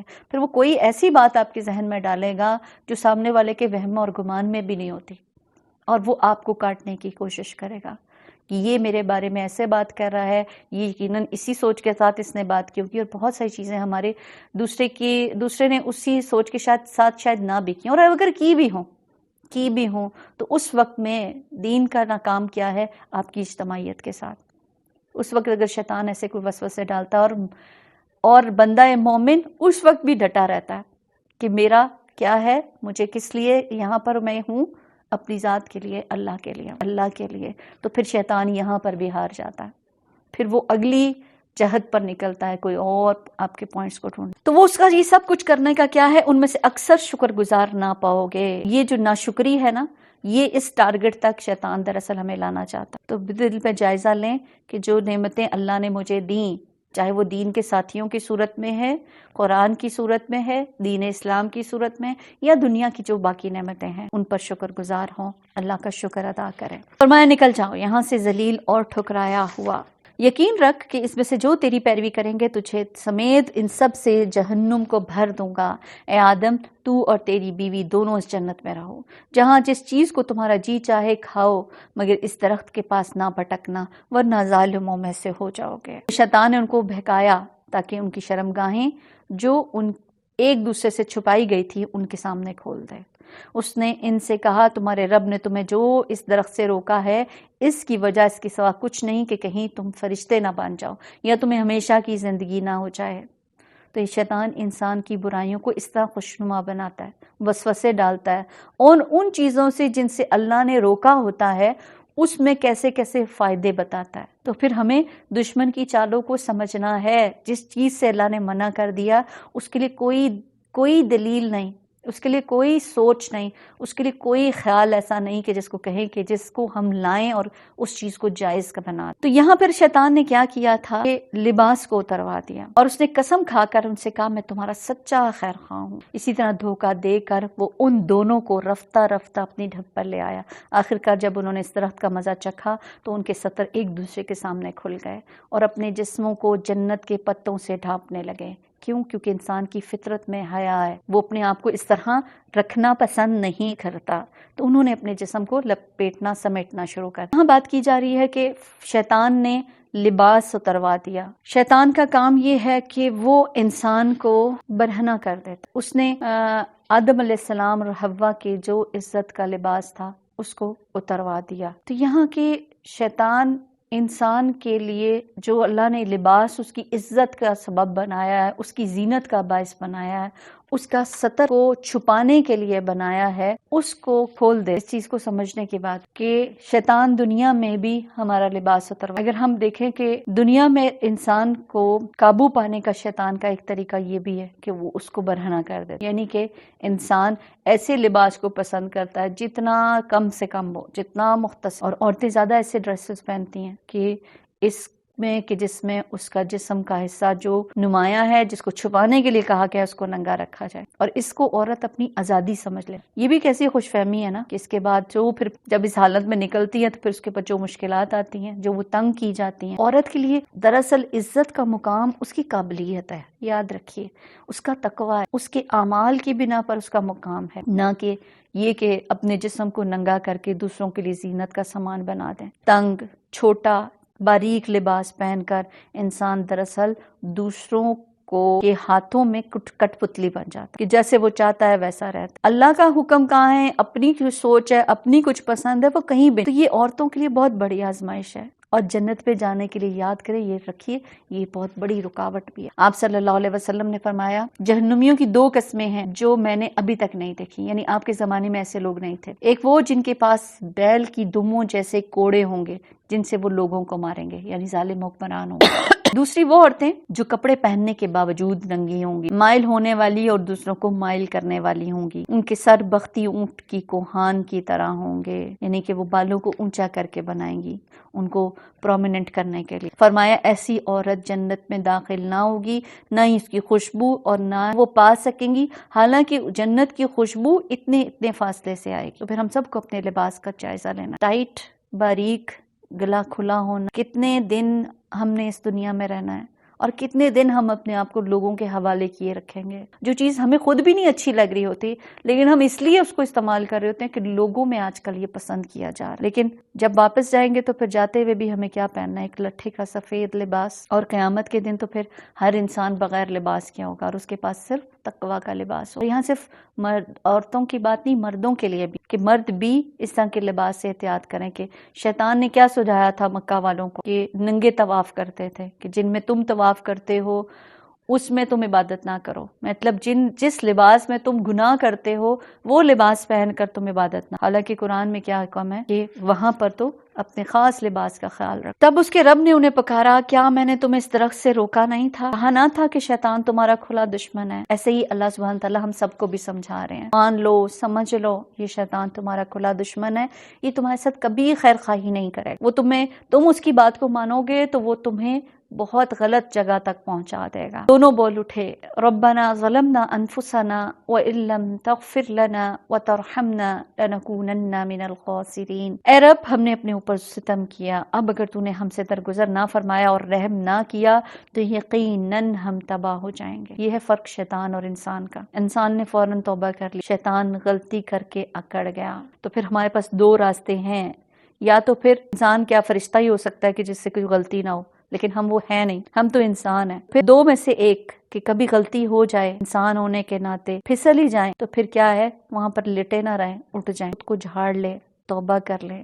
یہ شیطان کا طریقہ ہے کہ غلطی پر اکڑ جاؤ، جو دوسرا راستہ ہے۔ اور غلطی پر اکڑنے میں پھر کیا ہے کہ انسان ہمیشہ دوسروں کے اوپر ہی بلیم کرتا رہے، تمہاری وجہ سے ایسا ہو۔ کو آزما کے دیکھیے گا، جتنی چیزوں میں ہم مشکل میں پڑتے ہیں، جتنی کچھ غلطیاں ہم سے ہو جاتی ہیں، ایکسیڈنٹلی ہو جاتا ہے کچھ بھی تو ہم اس میں کیا کر رہے ہوتے ہیں، یہ سامنے میرے پتھر آ گیا تھا تو میں ہی اس سے ٹکرا گیا، اسی طرح کے جملے ہمارے ہوتے ہیں نا. تو پھر جائزہ کسی بھی غلطی پر ہمارا کیا رویہ ہوتا ہے، دوسروں کو الزام دیتے ہیں، خود کو جسٹیفائی کرتے ہیں یا اللہ سے معافی مانگ لیتے ہیں. اور یہ اللہ سے معافی مانگ لینا سب سے بہترین طریقہ ہے خود کو خسارے سے بچانے. قال اهبطوا بعضكم لبعض عدو ولكم في الارض مستقر ومتاع الى حين. فرمایا اتر جاؤ، تم سب ایک دوسرے کے دشمن ہو، تمہارے لیے خاص مدت تک زمین ہی میں جائے قرار اور سامان زیست ہے. فرمایا وہیں تم کو جینا اور وہیں مرنا ہے، اسی میں سے تم کو آخر کار نکالا جائے گا.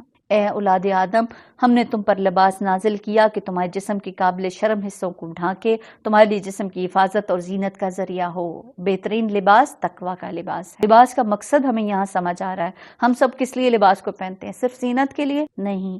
یہاں کیا واضح کر دیا ہے؟ تمہارے قابل شرم حصوں کو ڈھانپے، تمہارے جسم کی حفاظت کرے، زینت کا ذریعہ بنے. یعنی کہ ہم یہ نہیں کہتے کہ زینت نہیں، لباس پہننا جس میں انسان خوبصورت لگے، یہ بھی اس کا ایک مقصد ہے، لیکن اس کا اہم مقصد کیا ہے؟ قابل شرم حصوں کو ڈھانکا جائے. بہترین لباس تقویٰ کا لباس. یہ اللہ کی نشانیوں میں سے ایک نشانی ہے، شاید کہ لوگ اس سے سبق لیں. یہ لباس جو اس کے مقاصد کو پورا کرتا ہے، یہ بھی اللہ کی نشانیوں میں سے ہے. اے بنی آدم، ایسا نہ ہو کہ شیطان تمہیں پھر اسی فتنے میں مبتلا کر دے جس طرح تمہارے والدین کو جنت سے نکلوایا. اس کے لباس ان پر سے اتروا دیے تاکہ ان کی شرمگاہیں ایک دوسرے کے سامنے کھل جائیں. وہ اور اس کے ساتھی تمہیں ایسی جگہ سے دیکھتے ہیں جہاں سے تم انہیں نہیں دیکھ سکتے. ان شیاطین کو ہم نے ان لوگوں کا سرپرست بنا دیا ہے جو ایمان لاتے ہیں. یہ لوگ جب کوئی شرمناک کام کرتے ہیں تو کہتے ہیں ہم نے اپنے باپ دادا کو اسی طرح پایا. شرمناک کام یہ جب لوگ ننگے طواف کرتے تو کہتے ہیں ہم نے اپنے باپ دادا کو اسی طریقے پر پایا اور اللہ ہی نے ہمیں ایسا کرنے کا حکم دیا ہے. ان سے کہو اللہ بے حیائی کا حکم کبھی نہیں دیا کرتا. کیا تم اللہ کا نام لے کر وہ باتیں کہتے ہو جن کے متعلق تمہیں علم نہیں ہے کہ وہ اللہ کی طرف سے ہیں؟ اے محمد صلی اللہ علیہ وسلم، ان سے کہو میرے رب نے تو راستی اور انصاف کا حکم دیا ہے. اس کا حکم تو یہ ہے کہ ہر عبادت میں اپنا رخ ٹھیک رکھو اور اسی کو پکارو اپنے دین کو اس کے لیے خالص رکھ کر. جس طرح اس نے تمہیں اب پیدا کیا اسی طرح تم پھر پیدا کیے جاؤ گے. اگر ایک گروہ کو تو اس نے سیدھا راستہ دکھا دیا، مگر دوسرے گروہ پر گمراہی چسپاں ہو کر رہ گئی، کیونکہ انہوں نے خدا کے بجائے شیاطین کو اپنا سرپرست بنا لیا اور سمجھ رہے ہیں کہ ہم سیدھے راستے پر ہیں. اے بنی آدم، ہر عبادت کے مقام پر اپنی زینت سے آراستہ رہو. زینت سے مراد کیا ہے؟ اچھا لباس پہنو، مسواک کرو، خوشبو لگاؤ. لیکن عورتوں کے لیے کیا ہے کہ مسجد میں خوشبو لگا کر آنے سے منع کیا گیا ہے. کھاؤ پیو اور حد سے تجاوز نہ کرو. مسجد میں جانے کے لیے جمعے کے دن خاص اہتمام کرنے کو کہا گیا ہے. آپ صلی اللہ علیہ وسلم نے فرمایا تم میں سے کسی کے لیے حرج نہیں کہ اگر ممکن ہو تو جمعے کے لیے اپنے کام کاج کے کپڑوں کے علاوہ 2 کپڑے اور بنا. جس طرح جمعے کے دن میں نہانا، اچھا لباس پہننا، مسواک کرنا، خوشبو لگانا، ناخن کاٹنا، بال تراشنا یا پھر انڈر آرمز یا لیگز کی صفائی کی ضرورت ہو تو وہ کر کے مسجد جانا. تو پھر اس کے لیے آپ صلی اللہ علیہ وسلم نے فرمایا تم میں سے جب کوئی نماز پڑھے تو وہ 2 کپڑے پہن لیا کرے، کیونکہ اللہ اس بات کا حقدار ہے کہ اس کے لیے زینت اختیار کی جائے. اور پھر کہا جا رہا ہے کھاؤ پیو اور حد سے تجاوز نہ کرو. اللہ حد سے بڑھنے والوں کو پسند نہیں کرتا. تو پھر کھانا اچھا کھانے سے منع نہیں کیا گیا، لیکن اس میں کیا ہے کہ ایسے کھانا کہ انسان کہے کہ پیٹ بھر کے. آپ کو پتہ ہے حضرت عائشہ رضی اللہ تعالیٰ فرماتی ہیں کہ محمد صلی اللہ علیہ وسلم کے گھرانے نے اگر کبھی ایک دن میں 2 بار کھانا کھایا ہو تو ضرور اس میں ایک وقت صرف کھجوریں ہوتی تھی. اور پیٹ بھر کر کھانا، ہم کہتے ہیں ہم نے پیٹ بھر کے کھایا. آپ صلی اللہ علیہ وسلم فرمایا جو لوگ دنیا میں زیادہ سیر ہو کر کھانے والے ہیں قیامت کے دن زیادہ عرصے تک بھوکے رہنے والے ہیں. یہ جو آیت ہے نا کہ کھاؤ پیو اور حد سے تجاوز نہ، اس کے اندر پوری ایک طب ہے. اگر کوئی انسان اپنے کھانے پینے کی ہیبٹس کو اچھا کر لے، یقین کرے وہ پھر بہت ساری بیماریوں سے بچ جاتا ہے، بہت ساری تکلیفوں سے بچ جاتا ہے. اے محمد صلی اللہ علیہ وسلم، ان سے کہو کس نے اللہ کس نے اللہ کی اس زینت کو حرام کیا جسے اللہ نے اپنے بندوں کے لیے نکالا تھا؟ اللہ نے آپ کو زینت اختیار کرنے سے منع نہیں کیا ہے. کسی نے خدا کی بخشی ہوئی پاک چیزیں ممنوع کر دیں. کہو یہ ساری چیزیں دنیا کی زندگی میں بھی ایمان لانے والوں کے لیے ہیں اور قیامت کے روز تو خالصاً انہی کے لیے ہوں گی. اسی طرح ہم اپنی باتیں صاف صاف بیان کرتے ہیں لوگوں کے لیے جو علم رکھتے ہیں. تو اللہ نے زینت آپ کے لیے حلال کی ہے. شرط کس بات کی ہے؟ کہ اس کو حد سے تجاوز نہ کیا جائے. اے محمد صلی اللہ علیہ وسلم ان سے کہو میرے رب نے جو چیزیں حرام کی ہیں وہ تو یہ ہے کہ بے شرمی کے کام خواہ کھلے ہوں یا پھر چھپے ہوئے، گناہ اور حق کے خلاف زیادتی، اور یہ کہ اللہ کے ساتھ تم کسی کو شریک کرو جس کے لیے اس نے کوئی سند نازل نہیں، اور یہ کہ اللہ کے نام پر کوئی ایسی بات کہو جس کے متعلق تمہیں علم نہ ہو کہ یہ حقیقت میں اسی نے فرمائی ہے. ہر قوم کے لیے مہلت کی ایک مدت مقرر ہے. پھر جب کسی قوم کی مدت آن پوری ہوتی ہے تو ایک گھڑی کی بھی بھر کی تاخیر اور تقدیم نہیں ہوتی. اور یہ بات اللہ نے آغاز تخلیق ہی میں صاف واضح فرما دی تھی. اے بنی آدم یاد رکھو اگر تمہارے پاس خود تم ہی میں سے ایسے رسول آئیں جو تمہیں میری آیات سنا رہے ہیں، جو کوئی نافرمانی سے بچے گا وہ اپنے رویوں کی اصلاح کر لے گا اور اس کے لیے کسی خوف اور رنج کا موقع نہیں ہے. اور جو لوگ ہماری آیات کو جھٹلائیں گے، اس کے مقابلے میں سرکشی برتیں گے، وہی اہل دوزخ ہوں گے جہاں وہ ہمیشہ رہیں گے. ظاہر ہے کہ اس سے بڑا ظالم اور کون ہوگا جو بالکل جھوٹی باتیں گھڑ کر اللہ کی طرف منسوب کرے یا اللہ کی سچی آیات کو جھٹلائے. ایسے لوگ اپنے نوشتہ تقدیر کے مطابق اپنا حصہ پاتے ہیں، یہاں تک کہ وہ گھڑی آ جائے گی جب ہمارے بھیجے ہوئے فرشتے ان کی روحیں قبض کرنے کے لیے پہنچیں گے. اس وقت وہ ان سے پوچھیں گے کہ بتاؤ اب کہاں ہیں تمہارے وہ معبود جن کو تم خدا کے بجائے پکارتے؟ وہ کہیں گے وہ سب ہم سے گم ہو گئے، اور وہ خود اپنے خلاف گواہی دیں گے کہ ہم واقعی منکر حق. اللہ فرمائے گا جاؤ تم بھی اسی جہنم میں چلے جاؤ جس میں تم سے پہلے گزرے ہوئے گروہ جن و انس جا چکے. ہر گروہ جب جہنم میں داخل ہوگا تو اپنے پیش رو گروہ پر لعنت کرتا ہوا داخل ہو، حتیٰ کہ جب سب وہاں جمع ہو جائیں گے تو ہر بعد والا گروہ پہلے والے گروہ کے حق میں کہے گا اے رب یہ لوگ تھے جنہوں نے ہم کو گمراہ کیا، لہٰذا انہیں آگ کا دوہرا عذاب دے. جواب میں ارشاد ہوگا ہر ایک کے لیے دوہری سزا، ہر ایک کے لیے دوہرا عذاب ہے، مگر تم جانتے نہیں. کیوں دوہرا ہے؟ کہ وہ تمہیں بھٹکانے کا سبب بنے اور تم پھر دوسروں کے بھٹکانے کا سبب بن گئے. وقالت اولاہم لأخراہم فما کان لکم علینا من فضل فذوقوا العذاب بما کنتم تکسبون. پہلا گروہ دوسرے گروہ سے کہے گا اگر ہم قابل الزام تھے تو تمہیں کو ہم پر کون سی فضیلت حاصل تھی، اب اپنی کمائی کے نتیجے میں عذاب کا مزہ چکھو. یقین جانو جن لوگوں نے ہماری آیات کو جھٹلایا اور اس کے مقابلے میں سرکشی کی ہے ان کے لیے آسمان کے دروازے ہرگز نہ کھولے جائیں گے. جب انسان فوت ہوتا ہے نا تو ان کی روحوں کو آسمان کی طرف لے کر جایا جاتا ہے. جو نیک روح ہوتی ہے اس کے لیے آسمان کے دروازے کھول دیے جاتے ہیں، اس کو ویلکم کیا جاتا ہے. لیکن جو انسان مومن نہیں ہوتا، کافر ہوتا ہے، اس کے لیے آسمان کے دروازے نہیں کھولے جاتے، اس کو وہاں سے ہی زمین کی طرف پٹھا جاتا ہے. ان کا جنت میں جانا اتنا ہی ناممکن ہے جتنا سوئی کے ناکے سے اونٹ کا گزرنا. مجرموں کو ہمارے ہاں ایسا ہی بدلہ ملا کرتا ہے. ان کے لیے تو جہنم کا بچھونا ہوگا، جہنم ہی کا اڑنا. یہ ہے وہ جزا جو ہم ظالموں کو دیا کرتے ہیں.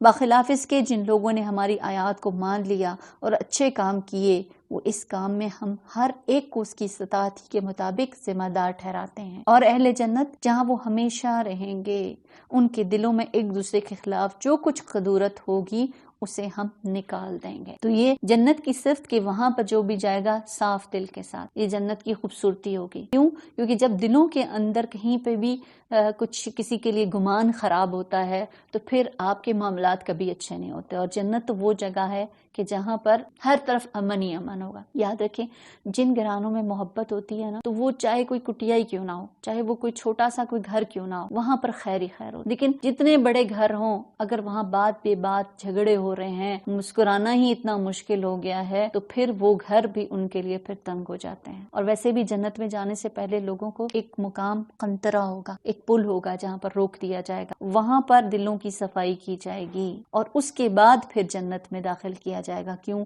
کیونکہ جنت سکون امن کی جگہ ہے. اگر دلوں میں کہیں ذرا بھی کوئی بے چینی، نفرت، کوئی کینہ کسی کے لیے ہوا، وہ جگہ بھی بدامن ہو سکتی ہے. تو اس لیے اس جگہ سے پہلے، اور اگر وہاں پر بھی کوئی چاہتا ہے کہ وہاں مجھے انتظار نہ کرنا پڑے، تو آج ہی دلوں کو صاف کر لیں کہ جنت میں اللہ تعالیٰ ہمیں اس حال میں داخل کر دے. اللہ کرے کہ ہمارے دل بالکل صاف ہوں، اور ایسا شخص جس کے دلوں کے اندر کسی کے لیے کوئی نفرت اور کوئی شکوے اور کوئی شکایتیں نہیں ہوتے ہیں، تو یقین کریں وہ بہت پرسکون ہو جاتا ہے. ان کے لیے نیچے نہریں بہتی ہوں گی، ان کے نیچے نہریں بہتی ہوں گی، اور وہ کہیں گے تعریف خدا ہی کے لیے جس نے ہمیں یہ راستہ دکھایا، اور ہم خود راہ نہ پا سکتے تھے اگر خدا ہماری رہنمائی نہ کرتا.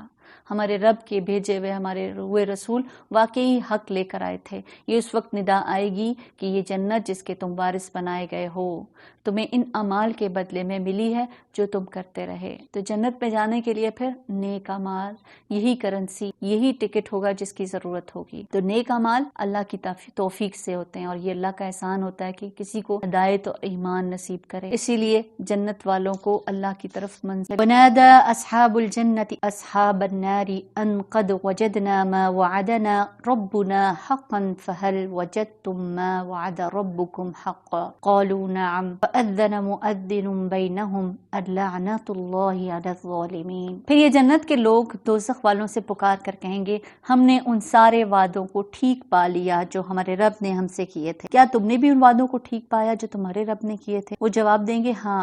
تب ایک پکارنے والا ان کے درمیان پکارے گا کہ خدا کی لعنت ان ظالموں پر جو اللہ کے راستے سے لوگوں کو روکتے اور اسے ٹیڑھا کرنا چاہتے ہیں اور آخرت کے منکر ہیں. دونوں گھروں کے درمیان ایک اوٹ حائل ہوگی جن کی بلندیاں آراف پر کچھ اور لوگ ہوں گے. یہ ہر ایک کو اس کی پیشانی سے پہچان لیں گے، پیشانی کے نشانوں سے پہچان لیں گے.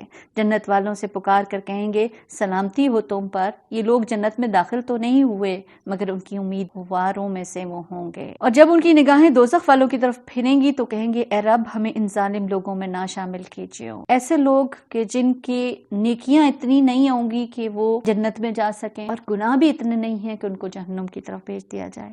یعنی اعراف والے جنت اور جہنم کی درمیان کی جگہ جن میں ان کے اچھے اور برے عمل بالکل برابر ہوں، ان لوگوں کا رزلٹ جو ہے نا وہ لیٹر آن کر دیا جائے گا. یعنی ان کو اب انتظار کرنا پڑے گا. اور یہ جو برابر کی بات کی جا رہی ہے نا کہ اعمال نیکیوں کے اور برائیوں کے، حدیث میں آتا ہے کہ جس کا ثوابہ جو جون کا انڈا ہوتا ہے اس کے برابر بھی عمل زیادہ ہوا تو جنت میں چلا جائے گا. تو اتنی باریکی کے ساتھ نامہ اعمال کو تولا جائے گا.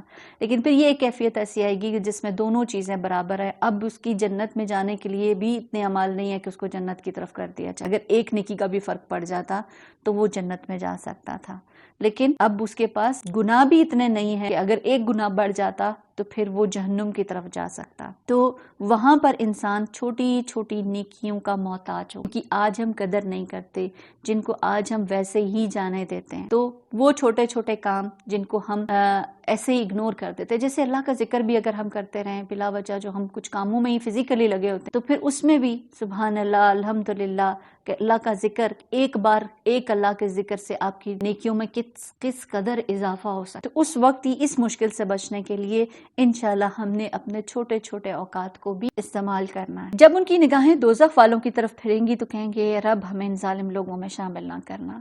پھر یہ اعراف کے لوگ دوزخ کی چند بڑی بڑی شخصیتوں کو ان کی علامتوں سے پہچان کر پکاریں گے دیکھ لیا تم نے، آج نہ تمہارے جتھے نے تمہارے کسی کام آئے اور نہ ہی وہ ساز و سامان جس کی تم بڑی چیز سمجھتے تھے. اور کیا یہ اہل جنت وہی لوگ نہیں ہیں جن کے متعلق تم قسمیں کھا کر کہتے تھے ان کو تو خدا اپنی رحمت میں سے کچھ بھی نہ دے گا. آج انہی سے کہا گیا کہ داخل ہو جاؤ جنت میں، تمہارے لیے نہ خوف اور نہ رنج ہے. آج اگر دنیا میں لوگ آپ کو کچھ نہیں سمجھتے، آپ کو حقیر سمجھتے ہیں، تو یاد رکھیے کل اللہ نے آپ کے لیے اپنی رحمت کے دروازے کھولے ہیں. اللہ تعالیٰ اپنی رحمت کے ساتھ جنت میں داخل کرے گا. اور دوزخ کے لوگ جنت والوں کو پکار کر کہیں گے کچھ تھوڑا سا پانی ہم پر ڈال دو، جو رزق اللہ نے تمہیں دیا ہے اس میں سے کچھ پھینک دو. پانی مانگیں گے اس دن. جو چیز اس وقت انسان کے لیے حلال ہے اس وقت کیا کہا جائے گا ان کو کہ اللہ نے یہ دونوں چیزیں ان منکرین حق پر حرام کر دی ہیں.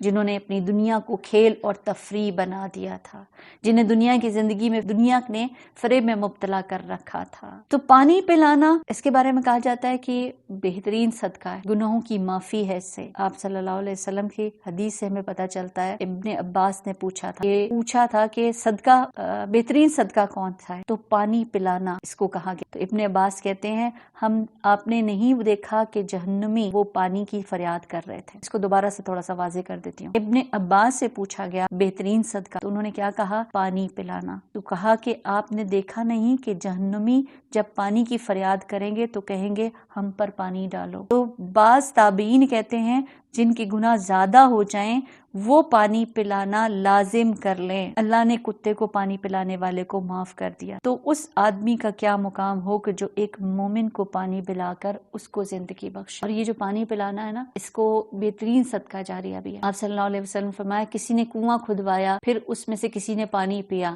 خواہ وہ انسان ہو یا جن ہو، جیسے کوئی پرندے ہیں یا کچھ بھی، تو قیامت کے دن تک اس کو اللہ اجر دیتا رہے گا۔ سعد بن عبادہ نبی پاک صلی اللہ علیہ وسلم کے پاس آئے، پوچھا آپ کے نزدیک سب سے پسندیدہ صدقہ کون سا ہے؟ فرمایا پانی پلا۔ اور جو کوئی پانی کو روکے، کیونکہ بعض اوقات کبھی یہ بھی ہوتا ہے نا، ہمارے گھروں میں پانی کا بہت زیادہ سٹاک ہوتا ہے، لیکن کوئی ساتھ والا کوئی مانگنے آ جاتا ہے کہ اس کے گھر پانی ختم ہو گیا، لائٹ نہیں ہے، پانی کی کمی ہے یا ہے نہیں تو آپ ہمیں تھوڑا سا پانی دے دیں، تو ہم اس چیز میں رک جاتے ہیں کہ نہیں ہمیں خود ہی بہت ضرورت ہے تو اس کی کمی ہو جائے گی، حالانکہ اچھا خاصا ہمارے پاس ہوتا ہے۔ آپ صلی اللہ علیہ وسلم فرمایا 3 آدمی ایسے ہیں جن سے اللہ قیامت کے دن کلام نہ کرے گا اور نہ ان کو دیکھے گا، نہ پاک کرے گا، ان کے لیے دردناک عذاب ہوگا۔ ان میں سے ایک وہ شخص ہے جس کے پاس ضرورت سے زیادہ پانی تھا، پھر کسی ضرورت مند نے اس سے مانگا اور اس نے نہ دیا۔ ایک اور روایت میں آتا ہے آج میں تم پر فضل نہیں کروں گا جس طرح کہ تم نے اس فضل کو روکے رکھا جو تم کو میں نے عطا کیا تھا۔ تو یہ وہ لوگ ہیں کہ اللہ تعالیٰ فرماتا ہے کہ آج ہم بھی انہیں اسی طرح بھلا دیں گے جس طرح وہ اس دن کی ملاقات کو بھولے رہے اور ہماری آیتوں کا انکار کرتے رہے۔ تو انسان اپنے پاس موجود اللہ کے فضل، اللہ کی نعمت کو اپنے آپ تک تب بھی روک کر رکھتا ہے جس کو قیامت پر یقین نہ ہو، جس کو اللہ کی ملاقات پر یقین نہ ہو، جس کو اس بات پر یقین ہو تو وہ کبھی بھی کسی چیز کو دینے میں پھر دیر نہ لگائے۔ ہم نے ان لوگوں کے پاس ایک ایسی کتاب لے آئے ہیں جس کو ہم نے علم کی بنا پر مفصل بنایا ہے اور جو ایمان لانے والوں کے لیے ہدایت اور رحمت ہے۔ اب کیا یہ لوگ اس کے سوا کسی اور بات کے منتظر ہیں کہ وہ انجام سامنے آ جائے جس کی یہ کتاب خبر دے رہی ہے؟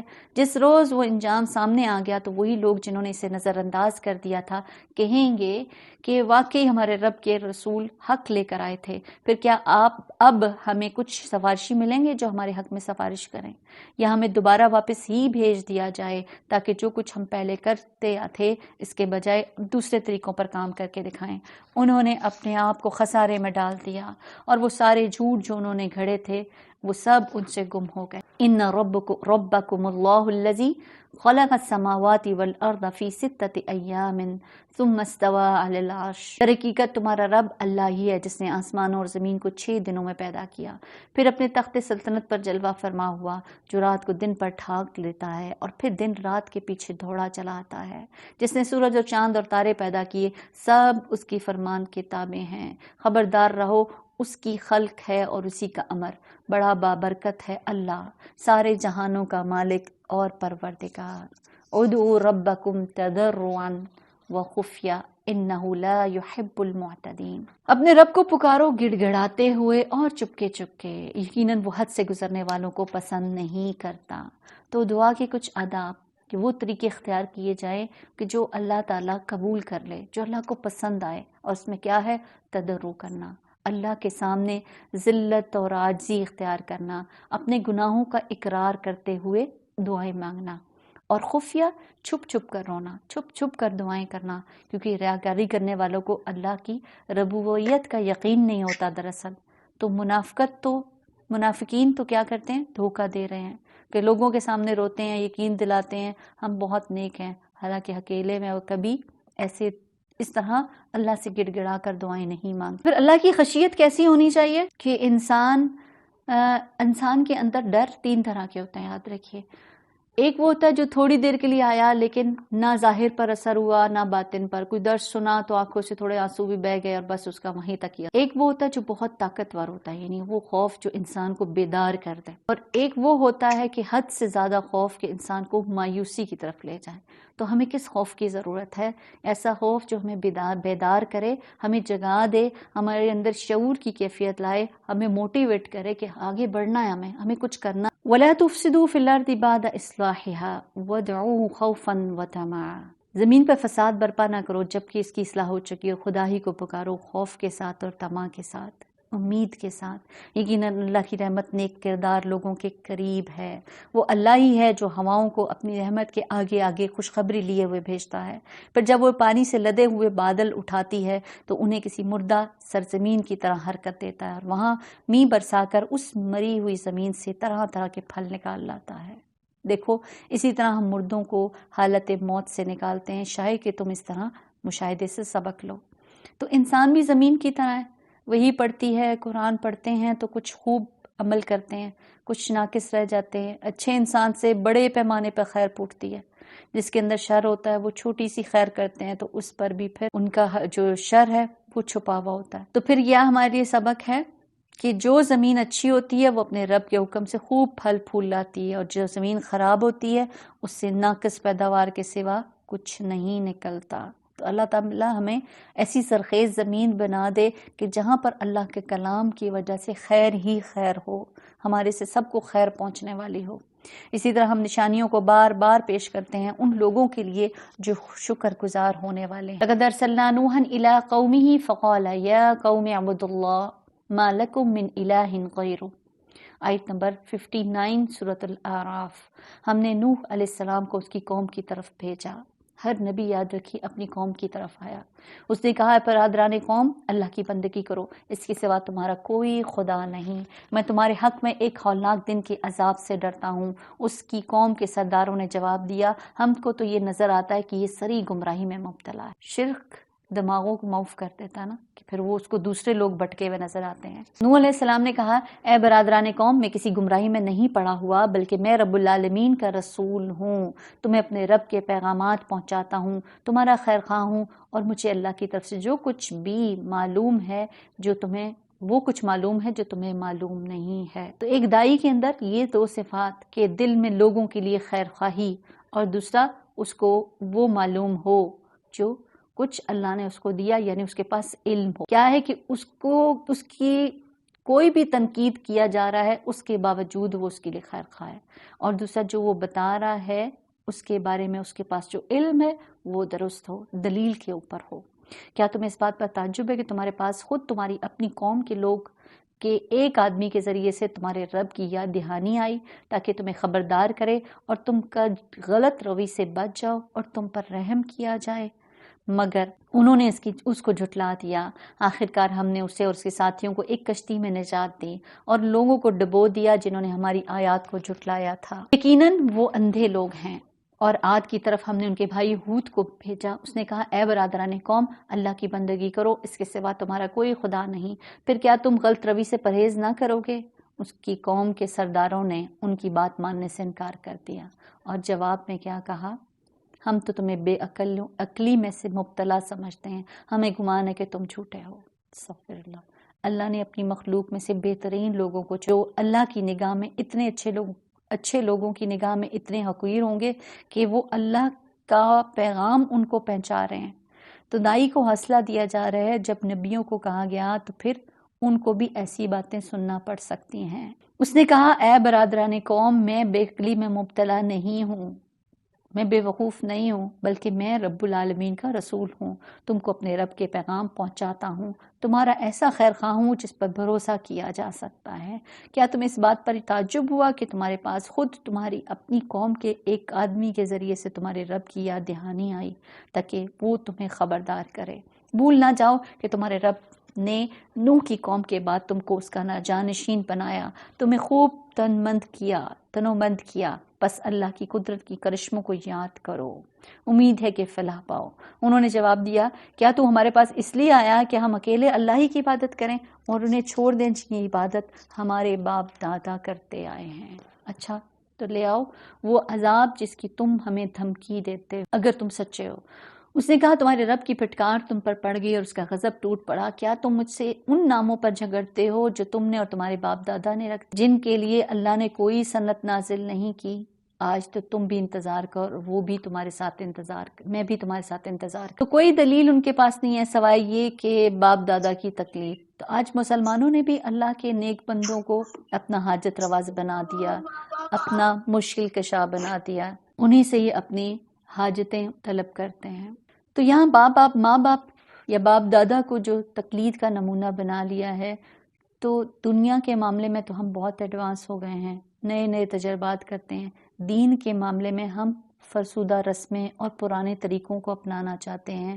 یہ کیسی عجیب سی۔ آخرکار ہم نے اپنی مہربانی سے ہود اور اس کے ساتھیوں کو بچا لیا اور ان لوگوں کی جھڑ کاٹ دی جو ہماری آیات کو جھٹلا چکے تھے اور ایمان لانے والے نہ تھے۔ اور سمود کی طرف ہم نے ان کے بھائی صالح کو بھیجا، اس نے کہا اے برادران قوم، اللہ کی بندگی کرو، اس کے سوا تمہارا کوئی خدا نہیں، تمہارے پاس تمہارے رب کی طرف سے کھلی دلیل آ گئی ہے۔ یہ اللہ کی اونٹنی تمہارے لیے ایک نشانی کے طور پر ہے کہ یہ اونٹنی چٹان سے نکلی تھی، لہٰذا اسے چھوڑ دو کہ خدا کی زمین پر چلتی پھرے، اس کو کسی برے ارادے سے ہاتھ نہ لگانا ورنہ ایک دردناک عذاب تمہیں آ لے گا۔ یاد کرو وہ وقت جب اللہ نے قوم عاد کے پاس تمہیں اس کا جانشین بنایا اور تم کو زمین میں یہ منزلت بخشی کہ آج تم ان کے ہموار میدانوں میں عالی شان محل بناتے ہو، ان کے پہاڑوں کو مکانات کی شکل میں تراشتے ہو، بس اس کی قدرت کے کرشموں سے غافل نہ ہو جاؤ اور زمین پر فساد نہ کرو۔ قوم کے سرداروں نے جو بڑے بنے ہوئے تھے کمزور طبقے کے لوگ، کہ ان لوگوں سے جو ایمان لے آئے تھے کہ ہاں کیا تم واقعی جانتے ہو کہ صالح اپنے رب کا پیغمبر ہے؟ انہوں نے جواب دیا بے شک، جس پیغام کے ساتھ وہ بھیجا گیا ہے اسے ہم مانتے ہیں۔